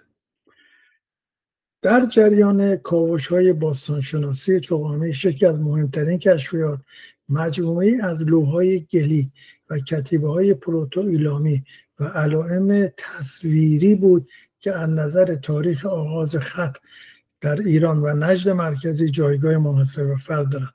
این مجموعه که عمدتاً در فصل‌های سوم و چهارم و پنجم کاوش‌های قبل از میلاد به دست آمد، از نظر تنوع علائم و محتوا با مجموعه‌های شوش و تپه سیلک قابل مقایسه است. لوح‌های چاقامیش به دو دسته کلی تقسیم می‌شوند. دسته نخست شامل لوح‌هایی با علائم تصویری ساده هستند که اغلب اشکال آنها بازنمایی مستقیم اشیا، حیوانات یا مفاهیم پایه است. این مرحله به حدود 3300 پیش از میلاد تعلق دارد و هنوز نظام نوشتاری کامل شکل نگرفته است. دسته دوم شامل لوح‌هایی با نظام نوشتاری پیش ایلامی هستند که در آنها علائم عددی، نشانه‌های حسابداری و نمادهای قراردادی مشاهده می‌شود. این دسته احتمالاً همزمان با کمی پس از مجموعه‌های پیش ایلامی شوش، یعنی حدود 3100 تا 2900 پیش از میلاد ساخته شده است. تحلیل‌ها نشان داده است که بیشتر این لوح‌ها ماهیت اداری و حسابداری دارند و موضوعات اصلی آنها شامل ثبت مقدار غلات یا محصولات کشاورزی در انبارها، شمارش دام‌ها، گاو و گوسفند و بز، تعیین سهمیه، توزیع مواد غذایی یا کالاها، اشاره به واحدهای سنجش و اعداد است. در برخی موارد ترکیب علائم تصویری با نشانه‌های عددی دیده می شود که بیانگر مرحله گذر از تصویرنگاری به نظام نوشتاری پیچیده است. این لوح‌ها غالباً کوچک و به شکل مستطیل یا بیضی کشیده هستند و بر روی گل خام پیش از پخت حک شدند. گل مورد استفاده از رس محلی دشت خوزستان تهیه شده و در برخی نمونه‌ها اثر انگشت یا ناخن نویسندگان باقی مانده است. در موارد محدودی از مهرهای مسطح یا استوانه‌ای برای ثبت مهر رسمی در کنار علائم استفاده می شده. مقایسه مجموعه چاقامیش با الواح شوش، تپه سیلک و حتی اروک در بین النهرین نشان میدهد این مرکز نه تنها مصرف کننده نظام نوشتاری بین النهرین نبوده، بلکه احتمالاً نسخه بومی شده از آن را توسعه داده است. برخی نشانه ها در چاقامیش یکتا بوده و در شوش با دیگر مراکز دیده نشده است که به فرضیه وجود سنت محلی نگارش قوت می‌بخشد. بیشتر این کتیبه ها در لایه‌هایی یافت شده که به اواخر دوره مسنگی و آغاز عصر مفرق تعلق دارند.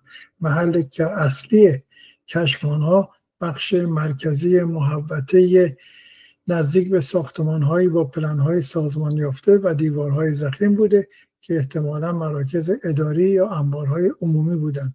کتیبه‌ها و الواح چاقامیش سند مهم برای درک مسیر تحول نوشتار در جنوب غرب ایران هستند. آنها نشان می‌دهند که منطقه خوزستان نه تنها همگام با بین النهرین وارد مرحله ثبت نوشتاری شده، بلکه نقش فعالی در شکل‌گیری و بومی‌سازی نظام نوشتاری اولیه داشته است. پس از انقلاب پژوهشگران ایرانی مانند عبدالمجید عرفه‌ای پروژه بازخوانی علائم و تطبیق آنها با دیگر نوشته‌های پیش ایلامی را آغاز کردند. همچنین پژوهش‌های پیر آمیه و دکتر عباس علیزاده نیز بر این تاکید دارد که الواح چاقامیش بخش از یک شبکه ارتباطی و اداری منطقه‌ای بوده است. اما سیستم آبیاری اینجا چگونه بوده در چاقامیش؟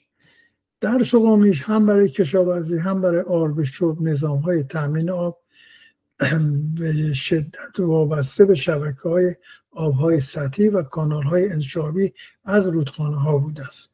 بر اساس کاوش‌های هلموت فریتز و پینهاوس دلاپورته که همراه تیم دانشگاه شیکاگو به سرپرستی دلوگاس بین سالهای 1960 تا 1970 انجام شد، محوطه چغامیش در 1050 و 4 پیش از میلاد از شاخه های فرعی رودخانه دز و کارون بهره مند می‌شد. این شاخه ها به وسیله کانال های حفر شده آب را به اراضی پیرامون و سکونتگاه ها می‌رساندند. در کشاورزی آب از طریق جویه‌های روباز و کانال‌های انشابی که از رودخانه ها یا شاخه‌های فصلی آن جدا می‌شد به مزارع هدایت می‌گردیدند. شواهد رسوب شناسی و لایه‌نگاری نشان می‌دهد که لایه‌های سیلت و رس شسته شده نشانه استفاده از آبیاری مصنوعی است. در مورد آب شرب به نظر می‌رسد که بخشی از آن مستقیما از چاه‌های کم عمق یا مخازن ذخیره داخل محوطه تامین می‌شده. یکی از نمونه‌های چاه‌هایی است که در چغامیش به دست اومده. این مخازن احتمالاً با اندود گل و غیر طبیعی آببندی می‌شدن. قرارگیری چغامیش در نزدیکی بستر رودخانه‌ها و اراضی مسطح و حاصلخیز جلوی دسفول باعث شد که حتی در فصل‌های خشک بتوان آب را با کمترین فاصله حمل یا هدایت کرد. اما اقتصاد در واقع و معیشت و نحوه درآمد مردم چگونه بود؟ اقتصاد و نحوه معیشت مردم در محوطه باستانی چغامیش بر پایه فعالیت‌های کشاورزی و دامداری و صنایع دستی شکل گرفته بود و این ترکیب باعث توسعه اقتصادی و اجتماعی منطقه در هزاره‌های 450 پیش از میلاد شده. کشاورزی اولین رکن اینها کشاورزی بوده. مردم چغامیش عمدتاً کشاورز بودند و به کشت در واقع محصولات زراعی مانند گندم، جو و حبوبات می‌پرداختند. وجود خاک حاصلخیز دشت خوزستان و دسترسی به منابع آبی، رودخانه‌های دز و کارون از طریق سیستم‌های ابتدایی آبیاری امکان کشت پایدار را فراهم می‌کردند. بقایای گیاهی و دانه‌های کشف شده در لایه‌های مختلف کاوش‌ها این موضوع را تایید می‌کنند. مطلب دیگه دامداری بوده. در معیشت چغامیشیان نقش مهمی داشته. آنها از دام‌های مانند گاو، بز و گوسفند برای گوشت، شیر، پوست و پشم استفاده می‌کردند. آثار استخوانی حیوانات در محل کاوش‌ها نشان دهنده یک اقتصاد مختلط کشاورزی و دامداری است. منبع دیگه صنایع دستی و تولید کار. این نمونه‌هایی از استخوان‌هایی است که در اونجا به دست اومده. تولید سفال‌های منقوش و ساده، ابزارهای سنگی و فلزی و صنایع دستی از دیگر فعالیت‌های اقتصادی مردم چغامیش بوده که این صنایع به مبادلات تجاری کمک می‌کرد. سفال‌های چغامیش از نظر تکنیکی هنری پیشرفت قابل توجهی داشتند. یکی دیگه از کارهای این مردم تجارت در واقع بوده که علاوه بر تولید داخلی مردم چغامیش در تجارت با مناطق همجوار مانند بین النهرین فعال بودند و کالاهای مانند در واقع فلزات و سنگ‌های قیمتی را وارد و صادر می‌کردند که موجب تقویت اقتصاد محلی می‌شد. چغامیش یکی از یک صوب مراکز جنوب بین النهرین مثل اروک، لاواش در ارتباط بود و از سوی دیگر وسیله راه‌های زمینی رودخانه با مراکز داخلی ایران نظیر تپه یحیی، شهداد، پنپور و مناطق زاگرس و لرستان پیوند داشت. صادرات چغامیش غلات و محصولات کشاورزی مثل گندم و جو، روغن‌ها و فرآورده‌های گیاهی، منسوجات و سفال‌های منقوش و ساده، اشیاء ساخته شده از سنگ‌های نیقیمتی مثل لاجورد، فرآورده‌های فلزی، مفرق و مس بوده. واردات مردم در واقع محل سنگ لاجورد بوده، سنگ عقیق بوده، سنگ‌های زینتی بوده، فلزات خام مثل مس بوده، چوب‌های مرغوب و ابزار اداری مثل مهرها و لوها بود. اما در مورد مسیرهای تجاری در چغامیش، در محوطه باستانی چغامیش این مسیرها نقش بسیار مهمی در توسعه اقتصادی و فرهنگی داشته. چغامیش به دلیل موقعیت جغرافیایش در جلگه خوزستان نزدیکی به رودخانه‌های دجله و فرات در مسیرهای بازرگانی بین‌النهرین و نجد ایران قرار داشت و به عنوان یک مرکز مبادلات کالا و فرهنگ عمل میکرد. اما در مورد مسیرهای داخلی در واقع میگیم یکی مسیرهای بین‌النهرین و نجد ایران بودن که چغامیش رو به عنوان یک نقطه اتصال بین مناطق بین‌النهرین و نجد ایران در مسیرهای تجاری مهم قرار میداد که از طریق آن کالاهای مانند فلزات، سنگ‌های قیمتی، سفال منقوش، محصولات کشاورزی و سایر محصولات دستی رد و بدل میشد. یکی دیگه مسیرهای رودخانه‌ای بود که اطراف چغامیش، رودخانه کارون و شاه آقایان، مسیرهای آبی برای حمل و نقل ازش استفاده میکردن. این مسیرها امکان جابجایی سریع و حجم بیشتری از کالاها را فراهم می آورد. یه سری هم مسیرهای زمینی داشتن که با توجه به وجود راههای ابتدایی مسیرهای کوهپایی در اطراف دشت خوزستان، مسیرهای زمینی نیز مورد توجه کاروانیان قرار می گرفتند که از طریق آن کالاها را به نقاط مختلف نجد ایران و حتی تا شمال خلیج فارس انتقال می دادند. آثار کشف شده از جمله سفالهای منقوش با سبک‌های بین‌النهرین، همچنین ابزارهای فلزی نشان می‌دهد که چغامیش تحت تاثیر تبادلات فرهنگی و تجاری قرار داشته و این هم تایید می‌کنه که مسیرهای تجاری چغامیش به شبکه گسترده از ارتباطات منطقه‌ای متصل بوده است. اما بحث فلزکاری و کارهایی که در چغامیش اتفاق میفته. در چغامیش فلزکاری یکی از مهمترین شواهد آغاز فناوری فلز در جنوب غرب ایران است. بررسی‌های باستانشناسی کاوش‌های دانشگاه شیکاگو و تحلیل‌های بعدی نشان می‌دهد که فلزکاری در این محوطه از اواخر هزاره پنجم پیش از میلاد آغاز و در طول هزاره چهارم پیش از میلاد توسعه یافت. آثار نشان می‌دهد که فلز مورد استفاده اصلی مس بوده. احتمالاً مواد خام از معادن کوهستان‌های زاگرس و مناطق مرکزی ایران مثل کرمان تامین می‌شده. در آغاز بیشتر آثار از مس خالص یا کم عیار شناخته شده بود، ولی بعدها نشانه‌ای از آلیاژ بهتر به ویژه مس و آرسنیک در حفاریات به دست اومد. در چغامیش قطعات فلزی شامل سوزن‌ها، میخ‌ها، ابزارهای کوچک و تزئینی یافت شده. نشانه‌ای از فعالیت‌های متالورژیک، ذوب، چکشکاری، پرداخت در بخش‌های از محوطه به دست آمده. این هم نشان می‌دهد که فلزکاری نه تنها برای مصرف محلی بلکه برای مبادلات تجاری نیز اهمیت داشت. مقایسه یافته‌ها با محوطه‌های همدوره در تپه یحیی، تل ابلیس و شهرداد بیانگر آن است که چغامیش از نقاط مصرف و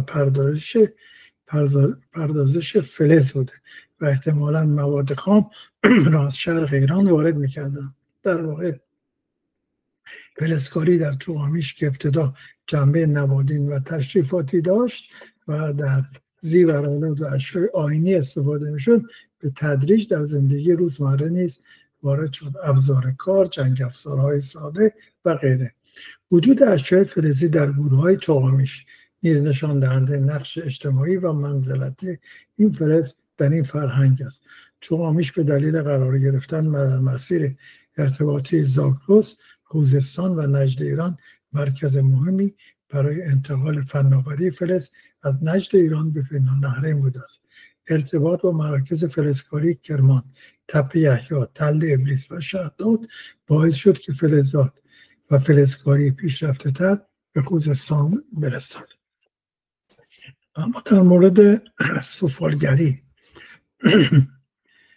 سفالگری در چغامیش یکی از شاخصترین و پر جزئیات ترین حوزه‌های صنایع دستی محوطه است و اطلاعات بسیار ارزشمندی در مورد تحول فرهنگی و ارتباطات منطقی به ما می‌دهد. یافته‌های کاوش‌های مؤسسه شرق‌شناسی دانشگاه شیکاگو و تحلیل‌های بعدی نشان می‌دهند که سفالگری چوغامیش از نظر تکنیک، نقش‌پردازی و کارکرد از مراحل آغازین نوسنگی تا اوج دوره‌های پیش ایلامی تحول چشمگیر داشته است. نخستین سفال‌ها در چوغامیش سفال‌های دستساز با خمیر خشن و پوشش ساده بود. پخت این سفال‌ها در کوره‌های ابتدایی یا آتشگاه‌های روباز صورت می‌گرفت. رنگ غالب قهوه‌ای و نخودی بود و عمدتاً برای مصارف خانگی به ظروف ذخیره و پخت و پز استفاده می‌شد. در اواخر هزاره پنجم تا هزاره چهارم پیش از میلاد با سفال منقوش چوغامیش روبرو هستیم. در این دوره سفالگری به اوج خود رسید و سفال‌های منقوش هندسی و حیوانی رایج شدند. نقوش رایج عبارت بودند از مثلث‌ها، خطوط شکسته، شطرنجی، بز کوهی، پرندگان و گاه صحنه‌های آیینی. سفال‌ها اغلب با خمیر نخودی و با پوشش قرمز یا قهوه‌ای ساخته می‌شدند. در این دوره استفاده از چرخ سفالگری آغاز شد که باعث ظرافت بیشتر ظروف کرده. در دوره انتقالی و برقراری ارتباطات منطقه‌ای سفال‌های چوغامیش از سفال‌های بین‌النهرین مثل اروک و همچنین سفال‌های نجد ایران تأثیرپذیری داشت. نوعی سفال خاکستری سیاه نیز در این اواخر ظاهر شد که از ویژگی‌های سفال شرق نجد ایران است، مثل تپه یحیی. این هم نشان دهنده نقش چوغامیش به عنوان مرکز ارتباطی میان خوزستان، نجد مرکزی ایران و بین‌النهرین است. بعضی از ظروف به ویژه جام‌ها و پیاله‌های منقوش برای آیین‌های مذهبی و تشریفاتی استفاده می‌شدند. نقوش انسان، حیوانات نمادین و صحنه‌های موسیقی و جشن بر روی مهرها و گاه ظروف تایید کننده نقش آیینی سفالگری است. در اواخر هزاره پنجم پیش از میلاد تولید سفال به صورت کارگاهی انجام می‌شد. وجود کارگاه‌های پیشرفته‌تر و تولید انبوه ظروف استاندارد برای تجارت و مبادله چوغامیش را به یک مرکز سفالگری منطقه‌ای تبدیل کرده بود. کیفیت بالای پخت، رنگبندی متنوع، نخودی، قرمز، سیاه و دقت در طراحی نشان دهنده مهارت سفالگران محلی بود. اما در مورد معماری چوغامیش، در چوغامیش ساخت و سازها بر اساس لایه‌های فرهنگی تغییرات زیادی داشته. در دوران پیش سفال و آغاز سفالینه‌ها سازها عمدتاً با آجرهای بلند و باریک گلی ساخته می‌شدند و کوبیده بودند. بیشتر شامل اتاق‌ها بود که دارای چند بخش کوچک با دیوارهای نازک بودند. کف‌ها گلی و کوبیده بودند و اجاق‌های ساده در گوشه دیده می‌شد. این دوره تصویر اولیه از سکونت دائم در دشت خوزستان را ارائه می‌دهد. در دوره اوایل شوشان معماری پیچیده‌تر شد، دیوارها ضخیم‌تر با خشت‌های بزرگتر ساخته می‌شدند. پلان اتاق‌ها بیشتر مستطیل و مربع بود، گاهی با محورهای منظم. کف‌ها با گل اندود می‌شد و شواهدی از اجاق، شومینه‌ها و تنورهای کوچک درون فضاها به دست آمد. به علاوه حیاط‌های روباز برای فعالیت‌های روزمره شناسایی شد. در دوره میانه شوشان یک شواهدی از معماری چند مرحله‌ای دیده می‌شود. سازه‌ها دارای فازهای بازسازی متعددی بودند. کف‌ها گاهی با آجر مسطح پوشیده می‌شدند و اجاق‌ها و تنورهای بزرگ با قطر بیش از 2 متر در میان اتاق‌ها با فضاهای باز ساخته می‌شدند. این دوره نشان دهنده رشد سازمان فضایی و افزایش مقیاس ساخت و ساز است. در دوره شوشان 1 و 2 معماری به اوج پیچیدگی خود رسید. در این زمان انبارهای عظیم و سازه‌های تخصصی ساخته شدند. یکی از مهمترین آنها یک انبار زیرزمینی دایره‌ای شکل با قطر 7.5 متر و دیوار ضخیم گلی بود که بیش از 2 متر عمق داشت. این سازه احتمالاً برای ذخیره غلات یا محصولات کشاورزی بوده و نشانی از نقش چوغامیش به عنوان یک مرکز منطقه‌ای دارد. بر اساس نتایج کاوش‌ها معماری چوگامیش همواره با نیازهای اقتصادی و اجتماعی و رفاهی ساکنانش تغییر کرده است. این تصویری که می‌بینید دایره شکل سمت چپ اون فضایی است که برای ذخیره غلات استفاده می‌کرد. این تغییرات از خانه‌های ساده اولیه تا انبارهای بزرگ و سازه‌های برنامه‌ریزی شده بازتاب داشت. تحول در واقع ساختارهای اجتماعی و جایگاه چوگامیش در حوزه فرهنگی شوشان بسیار مهم است. ناگفته نماند در تلازهای بالایی تپه آثاری از یک دژ یا قلعه ایلامی به دست آمده که با دیوارهای همونطور که در تصویر می‌بینید ستپ بر فراز دشت مسلط بوده و راه استراتژیک حاشیه کوه پایه‌های زاگرس را میان رودهای دز و کارون کنترل می‌کرده. این ساخت و ساز در اوایل هزاره دوم پیش از میلاد در دوره ایلامی کهن سلسله سوگلمخ برپا بوده است. این نقطه به سبب دید همه سویه بر دشت شوشان و نزدیکی به کریدور شرقی غربی دامنه‌های زاگرس بهترین مکان برای یک پایگاه حفاظتی و اداری بوده. گزارش‌های نهایی کاوش‌های مؤسسه شرق‌شناسی دانشگاه شیکاگو به نقشه قلعه ایلامی اشاره دارند. هرچند بخش‌هایی از دیوارها به سبب فرسایش از میان رفتن، اما پیگیری مسیر دیوارهای ستبر خشتی و برآمدگی‌های پیرامونی محدوده دژ را بر فراز تپه نشان میدن. این دژ حلقه‌ای از سامانه کنترلی ایلام بر پیرامون شوش و مسیرهای گذر بوده و نمونه مشخصی از بهره‌گیری از بلندی‌های طبیعی برای نظارت و نمایش اقتدار به شمار می‌رفته است. اما در مورد شهرسازی در چوگامیش، محوطه چوگامیش حدود 17 هکتار وسعت داشته و شامل 2 بخش بوده. پشته بلند در شمال محوطه که تقریباً 27 متر از سطح زمین‌های اطراف بلندتره و با تراسی با ارتفاع تقریبی 8 متر از زمین‌های اطراف که بخش وسیعی از محوطه را در بخش جنوبی آن تشکیل میداد. کاوش‌های باستانشناسی نشان داد که این مکان نه تنها یک روستای بزرگ بلکه به تدریج به یک مرکز منطقه‌ای با سازمان یافتگی شهری تبدیل شد. چوگامیش بر روی تپه بلند خشتی آجری ساخته و طی هزاران سال لایه‌های معماری و شهری روی هم انباشته شدند. این لایه‌ها نشان دهنده رشد تدریجی از روستا به مرکز شهری هستند. کاوش‌ها نشان دادند که در دوره‌های میانه اواخر هزاره پنجم و اوایل هزاره چهارم پیش از میلاد محوطه به بخش‌های مسکونی، کارگاهی و مذهبی تقسیم شده. یعنی در واقع شهر دارای زون بندی بوده. کوچه‌ها و گذرها و آثار کف‌های کوبیده شده، معابر باریک، نظم نسبی در معماری مسکونی را نشان میده و حکایت از برنامه‌ریزی در بافت شهری دارد. ساختمان‌های بزرگ عمومی از جمله بنای موسوم به تالارهای ستوندار و نیز انبار و بناهای صنعتی مرتبط با فلزکاری و سفالگری بیانگر نظم زونبندی شده در شهر داره. در چوگامیش نشانه‌هایی از پرستشگاه‌ها و معابد کوچک به دست آمده، به ویژه محراب‌ها و اتاق‌های آیینی و اشیاء نظری. برخی ساختمان‌های بزرگ با نقشه متفاوت از خانه‌های مسکونی احتمالاً مراکز اداری و مذهبی بوده و نقش هسته مرکزی شهر را ایفا می‌کردند. وجود مورها و الواح اولیه نشان می‌دهد که چوگامیش یکی از مراکز اداری مهم پیش از اختراع کامل خط بوده است.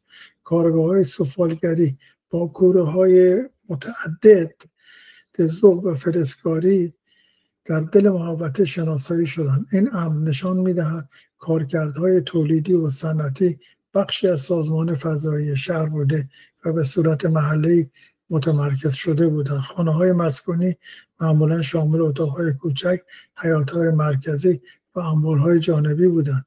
در برخی لایه‌ها خانه‌ها به صورت خوشه‌ای و منظم ساخته شدند که نشان دهنده وجود محله‌بندی شهری است. کوچه‌ها و گذرگاه‌ها خانه‌ها را به هم متصل می‌کردند و بعضاً به میدانچه‌های کوچک ختم می‌شدند.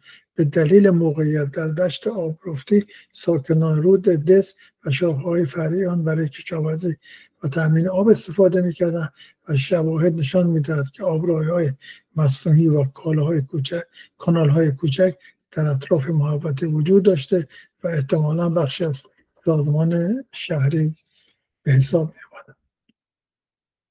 اما در مورد جمعیت در واقع در چوغامیش خدمتتون عرض کنم که برآورد جمعیت در اوج شکوفایی بر اساس گزارش‌های باستانشناسی به طور مستقیم در هیچ مأخذی نیامده، اما میتوان آن را با روش‌های استاندارد باستانشناسی شهری و داده‌های کاوش‌ها توسط دلاگاس و کانتور تخمین زد. بر اساس این کاوش‌ها این دو فرد چوغامیش در دوره اواخر پیش ایلامی یعنی 3400 تا 2800 پیش از میلاد به اوج جمعیتی و شکوفایی اقتصادی خود رسیده بود. در این دوره مساحت سکونتگاه به حدود 17 تا 18 هکتار گسترش یافته بود و ساختارهای پیچیده مسکونی، اداری، صنعتی و مذهبی وجود داشت. باستانشناسان معمولا برای برآورد جمعیت محوطه‌های باستانی از این شاخص‌ها استفاده می‌کنند. یکی مساحت قابل سکونت، تراکم جمعیت در جوامع باستانی کم تراکم بین 150 تا 100 نفر در هکتار، میان تراکم 250 تا 200 نفر در هکتار، پر تراکم 300 نفر در هکتار در مراکز بزرگ و متلاکم. درصد زمین مسکونی به کار رفته رو حدوداً 70% اختصاص میدن.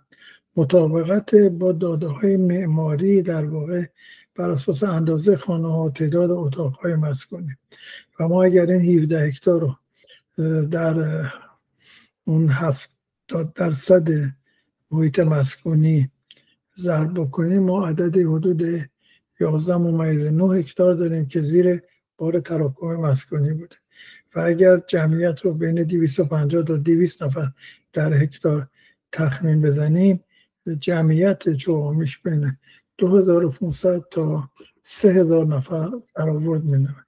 تا گفته نماید جمعیت چوغامیش در آن زمان دارای ساختار شهری سازمان یافته، معابد، کارگاه‌های تولید به ویژه سفال و فلزکاری و مناطق مسکونی متراکم بوده و به عنوان یک مرکز سیاسی، اقتصادی، مذهبی نقش کلیدی در شبکه‌های شهری ایلام پیش از تاریخ ایفا می‌کرده. رشد جمعیت آن عمدتاً ناشی از موقعیت ممتاز جغرافیایی در کنار دشت حاصلخیز شوشان و دسترسی به مسیرهای تجاری مهم بین النهرین و نجد ایران بوده است. اما در مورد قوانین در واقع حقوقی و اجتماعی در چوغامیش ما چه وضعی رو داشتیم؟ در مورد وضعیت قوانین حقوقی و مدنی در محوطه چوغامیش باید توجه داشت که این سایت به عنوان یک مرکز مهم پیشا تاریخی هنوز هیچ شواهد مستقیم کامل از متون قانونی ارائه نکرده است. با این حال از طریق بررسی یافته‌های باستانشناسی، تدفین‌ها، کتیبه‌ها، مهرها و تقسیم بندی فضاهای معماری می‌توان تا حدی به وضعیت حقوقی و مدنی ساکنان آن پی برد. مهرها با نقش‌های نمادین غالباً به مالکیت املاک، قراردادها و روابط اقتصادی اشاره دارند. از این مهرها به عنوان سند مالکیت یا علامت رسمی برای تایید معاملات استفاده می‌شده. مهرها عمدتاً روی ظروف یا بسته‌بندی کالاها نقش بسته و نشان دهنده روابط اقتصادی رسمی بین افراد و گروه‌ها بوده است. در دوره‌های بعدی چوغامیش برخی کتیبه‌های حجاری شده روی سفال‌ها و اشیاء فلزی یافت شدند که حاوی نمادهای اقتصادی و اجتماعی بودند.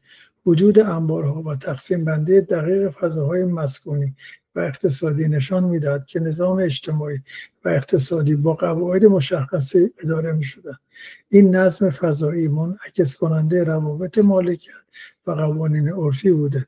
بررسی گروه‌های خانوادگی و تدوین‌های جمعی نشان می‌دهد که قواعد مدنی و اجتماعی برای تقسیم دارایی و احترام به سلسله مراتب خانوادگی وجود داشته است. اما در مورد جایگاه خانم‌ها در چوغامیش، کاوش‌ها یه باستانشناسی نشان میداد که چوغامیش جامعه بوده که در دوره‌های مختلف پیش تاریخی و آغاز تاریخی به ویژه اواخر هزاره پنجم و اواخر هزاره چهارم پیش از میلاد ساختار پیچیده‌ای داشته است. شواهد تصویری از مورها و اشیاء هنری، یافته‌های فرهنگی و اجتماعی نشان می‌دهد که زنان در حوزه‌های اجتماعی و آیینی نه تنها حضور داشتند بلکه نقش فعالی ایفا می‌کردند. برخی از مهرهای استوانه‌ای به دست آمده از چوغامیش صحنه‌هایی از آیین‌ها و مناسک را نشان می‌دهد. در این مهرها زنان در موقعیت آیینی دیده می‌شوند، از جمله در حالت نیایش یا به عنوان همراهان شخصیت‌های اصلی آنها. این امر نشان می‌دهد که زنان در ساختار آیینی و مذهبی نقش داشتند و بخشی از مشارکت کنندگان اصلی در مناسک بودند. یکی از یافته‌های مهم مربوط به نقش زنان در هنر موسیقی است که قبلا در موردش صحبت کرده. در یک مهر استوانه مشهور از چوغامیش صحنه نوازندگی با سازی شبیه هارپ یا چنگ نقش بسته، پژوهشگران از جمله دروگاز و کنتور این نقش را به عنوان نخستین تصویر شناخته شده از موسیقی گروهی در جهان معرفی کردند. در این صحنه زنان در حال نواختن ساز نشان داده میشوند. این موضوع اهمیت موسیقی در آیین‌های مذهبی و اجتماعی و حضور مستقیم زنان به عنوان نوازندگان را آشکار می‌کند. شواهدی از صنایع دستی مانند بافندگی، تهیه ابزارهای سوالی و کار با مواد مختلف نشان می‌دهد که زنان بخش عمده‌ای از فعالیت‌های تولیدی و اقتصادی را بر عهده داشتند. برخی از ابزارهای کشف شده مانند دوک‌های نخریسی و ابزارهای مرتبط با پارچه بافی بیانگر نقش فعال زنان در تولید پوشاک و صنایع دستی است. زنان به عنوان اعضای اصلی خانواده مسئولیت‌های مانند مدیریت امور خانگی، نگهداری از کودکان و انتقال سنت‌ها و دانش‌های فرهنگی را بر عهده داشتند. خانه‌های چند اتاقه و اشیاء کوچک کشف شده نشان از زندگی خانوادگی منظم و جایگاه مهم زنان در ساختار اجتماعی را دارد. اما در مورد باورهای دینی مردم چوغامیش، باورها و آیین‌های دینی در چوغامیش بر اساس داده‌های معماری، مهرها، ظروف آیینی و نحوه تدفین‌ها بازسازی شده. این شواهد نشان می‌دهد که چوغامیش در هزاره پنجم تا سوم پیش از میلاد نه تنها مرکز اقتصادی سیاسی بلکه کانون آیینی و مذهبی نیز بوده است. کاوش‌های دانشگاه شیکاگو از وجود ساختمان‌های آیینی در مرکز چوغامیش خبر می‌دهد. یکی از این بناها تالار بزرگی با آتشدان‌ها و فضاهای تجمع است که به نظر می‌رسد برای مراسم دینی و آیینی جمعی استفاده می‌شده است. وجود معماری‌های ویژه آتش و قربانگاه‌ها بیانگر پرستش نیروهای کیهانی، خورشید، آتش و باران و احتمالاً خدایان باروری است. از روی مهرهای استوانه‌ای به ویژه نمونه‌های حاوی نوازندگان معلوم می‌شود که موسیقی نقش مهمی در آیین‌ها داشته. این صحنه‌ها احتمالاً به جشن‌های باروری، سال نو یا آیین‌های مذهبی مرتبط با کشاورزی اشاره دارند. حضور زنان در میان نوازندگان نشان دهنده مشارکت اجتماعی دینی آنان است. نقوش بزرگی و پرندگان و نقش‌های هندسی مارپیش در سفال‌ها و مهرها با نمادهای باروری و چرخه‌های طبیعت ارتباط دارد. بز کوهی در بسیاری از فرهنگ‌های نجد ایران نماد باران و حاصل خیزی است و در چوغامیش نقش برجسته‌ای دارد. تدفین‌ها در چوغامیش ساده اما دارای هدایای همراه مثل ظروف کوچک، اشیای زمینی و ابزار بودند و این نشان میدن که مردم به زندگی پس از مرگ و نیاز مردگان به اشیای کاربری باور داشتند. تدفین‌ها گاهی درون خانه یا در نزدیکی بناهای مسکونی انجام میشد که بیانگر نوعی ارتباط نیاکان با زندگان بود. شواهد معماری و آثار آیینی بیانگر وجود یک طبقه کاهنی یا رهبران مذهبی است که همراه با قدرت سیاسی اداره جامعه را در دست داشتند. این مسئله چوغامیش را در رده مراکز پیش دولتی قرار می‌دهد، جایی که دین و سیاست در هم تنیده بودند. برخی از مهرها و عناصر آیینی چوغامیش مشاهبت‌های و سنت‌های عبید و عروک بین النهرین را نشان می‌دهد. خلاصه آنکه باورها و آیین‌های چاقامیش بر محور باربری، طبیعت، موسیقی آیینی، تدفین‌های همراه با باور به جهان پس از مرگ و نقش پررنگ پرستشگاه‌ها شکل گرفتند. این مجموعه شواهد نشان می‌دهد که دین در چاقامیش نه تنها جنبه فردی بلکه نظام اجتماعی سیاسی را نیز سامان می‌داد و آن را به یک مرکز آیینی برجسته در دوره پیش ایلامی بدل ساخته بود. اما در مورد نحوه تدفین‌ها در چاقامیش، نحوه تدفین در چاقامیش از جنبه‌های مهم مطالعات باستانشناسی است که به شناخت باورها، ساختارهای اجتماعی و فرهنگ مردم منطقه در هزارهای ششم و پنجم پیش از میلاد کمک می‌کنند. در چاقامیش معمولاً اجساد مردگان در داخل یا نزدیک خانه‌ها در گودال‌های ساده دفن می‌شدند. این نوع تدفین نشان دهنده اهمیت خانواده و پیوند نزدیک با زندگان و مردگان است. هیچ نشانه از تدفین دست جمعی عمدی در دوره‌های اولیه به دست نیامد، ولی تدفین‌های مجاور هم گاهن مشاهده شدند. گورها عمدتاً ساده بدون ساختاری پیچیده بودند. معمولاً اجساد به صورت خمیده یا گاه به پهلو دفن می‌شدند. در برخی از گورها اشیای همراه سفالینه‌های ساده یا منقوش، به ویژه سفال‌های نخودی با نقوش هندسی و گیاهی، ابزارهای سنگی، تیغه خراشنده، اشیای تزئینی، مهره‌ها، آویزهای ساخته شده، سنگ‌های نیمه قیمتی مثل لاجورد و فیروزه و در برخی تدفین‌ها قطعات مثل خام یا اشیای کوچک مسی یافت شدند. این وسایل ممکن است نشان دهنده باور به زندگی پس از مرگ یا وضعیت اجتماعی یه فرد متوفی باشد. شواهدی وجود دارد که تدفین‌ها در اندازه و همراهی اشیا متفاوت بوده که گاهی ممکن است نشان دهنده تفاوت در جایگاه اجتماعی، جنسیت یا سن فرد متوفی باشد. در تدفین‌های کودکان گاهی اشیای زینتی کوچک، مهره و آویز دیده شده. در بعضی گورها آثار رنگدانه قرمز بر روی استخوان‌ها یا خاک اطراف یافت شده که احتمالاً به آیین‌های مرتبط با مرگ مربوط بوده است. برخلاف جوامع بعدی، در چاقامیش از آرامگاه‌های بزرگ یا مقبره‌های اختصاصی برای افراد مهم یافت نشده که نشان می‌دهد جامعه هنوز ساختار طبقاتی بسیار پیچیده‌ای نداشته است. در خاتمه اگر بخواهیم ویژگی‌های منحصر به فرد چاقامیش را خلاصه نماییم، می‌توانیم به موارد زیر اشاره کنیم: قدمت طولانی و پیوسته سکونت حدود 5000 سال، نقش کلیدی در شکل‌گیری شهرنشینی با معماری پیشرفته، وجود بزن‌های بزرگ عمومی و فضاهای آیینی که نشانگر ساختار سازمان یافته سیاسی مذهبی. چاقامیش از نخستین جاهایی است که نشانه‌های خط پیشگیلانی و استفاده از مهرهای استوانه‌ای مشاهده شده است. کشاورزی آبی، دامداری، فلزکاری و تجارت گسترده با دیگر مراکز بین النهرین و نجد ایران در اینجا مستند شده است. یافته‌های هنر و نمادین، مهر کشتی، مهر ارکستر، چاقامیش با توجه به موقعیت جغرافیایی خاص خود دروازه میان نجد ایران و بین النهرین عمل می‌کرده است. اما در مورد گزینه کتابشناسی در رابطه با چاقامیش، همانطوری که قبلا گفتیم، کارهای هلن کانتور و دلوگاز رو آقای عباس علیزاده در 2 مجلد برای دانشگاه شیکاگو جمع‌آوری کرد که این جلد اول اون گزارش است که به کاوش‌های 1960 تا 1971 برمیگرده.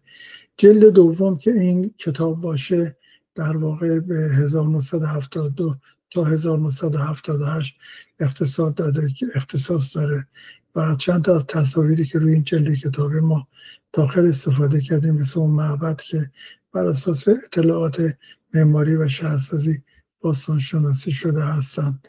کتاب دیگه هستش که در مورد The Rise of the Highland Elevated State in the Southern ایران هستش که توسط آقای علیزاده، دکتر علیزاده تهیه شده بعد یک کتابی هستش که در مورد بازمانده های در واقع استخوان های حیوانی بالا چوغامیش هستش که به صورت گروهی توسط 4 نویسنده تهیه شده هستش.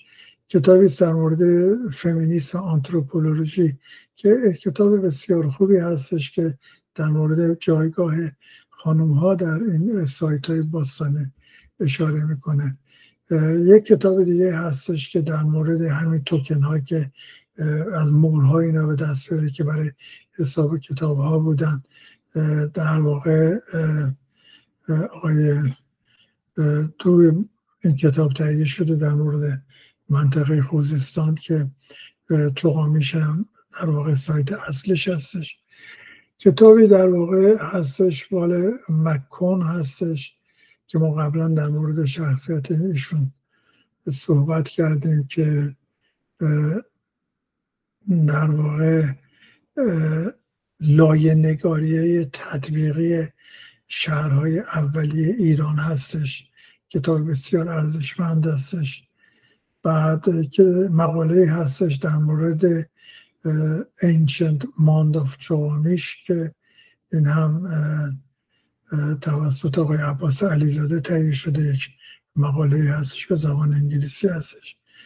کتاب الگوهای استقرار و فرهنگ‌های پیش از تاریخ دشت شوشانه که آقای علیزاده تهیه کرده بر اساس تحلیل هایی که بررسی هایی که گرملیز انجام داده.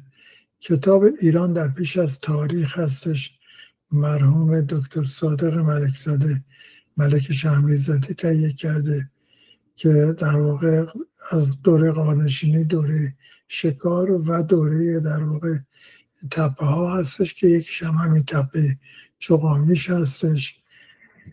واکاوی انگاره افول چوغامیش در پایان شان میانه هستش، آقای عباس مقدم نوشته.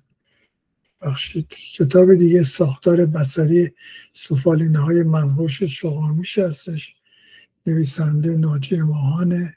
معانی پنهان در لایه های مستتر تصویر کشتی روی که اثر مور در 1004 پیش از میلاد در محوطه چوغامیشه که اینم گروهی تهیه شده. پیشنهاد الگوی جهت درک ساختار بصری آثار هنری پیش از تاریخ فلات ایران که در مورد چوغامیش و تل باکون هستش. این مجموعه در واقع کتاب هایی بود که تهیه شده. اگر در مورد این کلیپ شما سوالی چیزی دارید میتونید که در یوتیوب مطرح بکنید. من به محض که این سوالا رو دریافت کنم در حد توانایی خودم پاسخش رو بهتون میدم. خیلی ممنون از توجهی که فرمودید. به امید دیدار شما در برنامه‌های بعدی.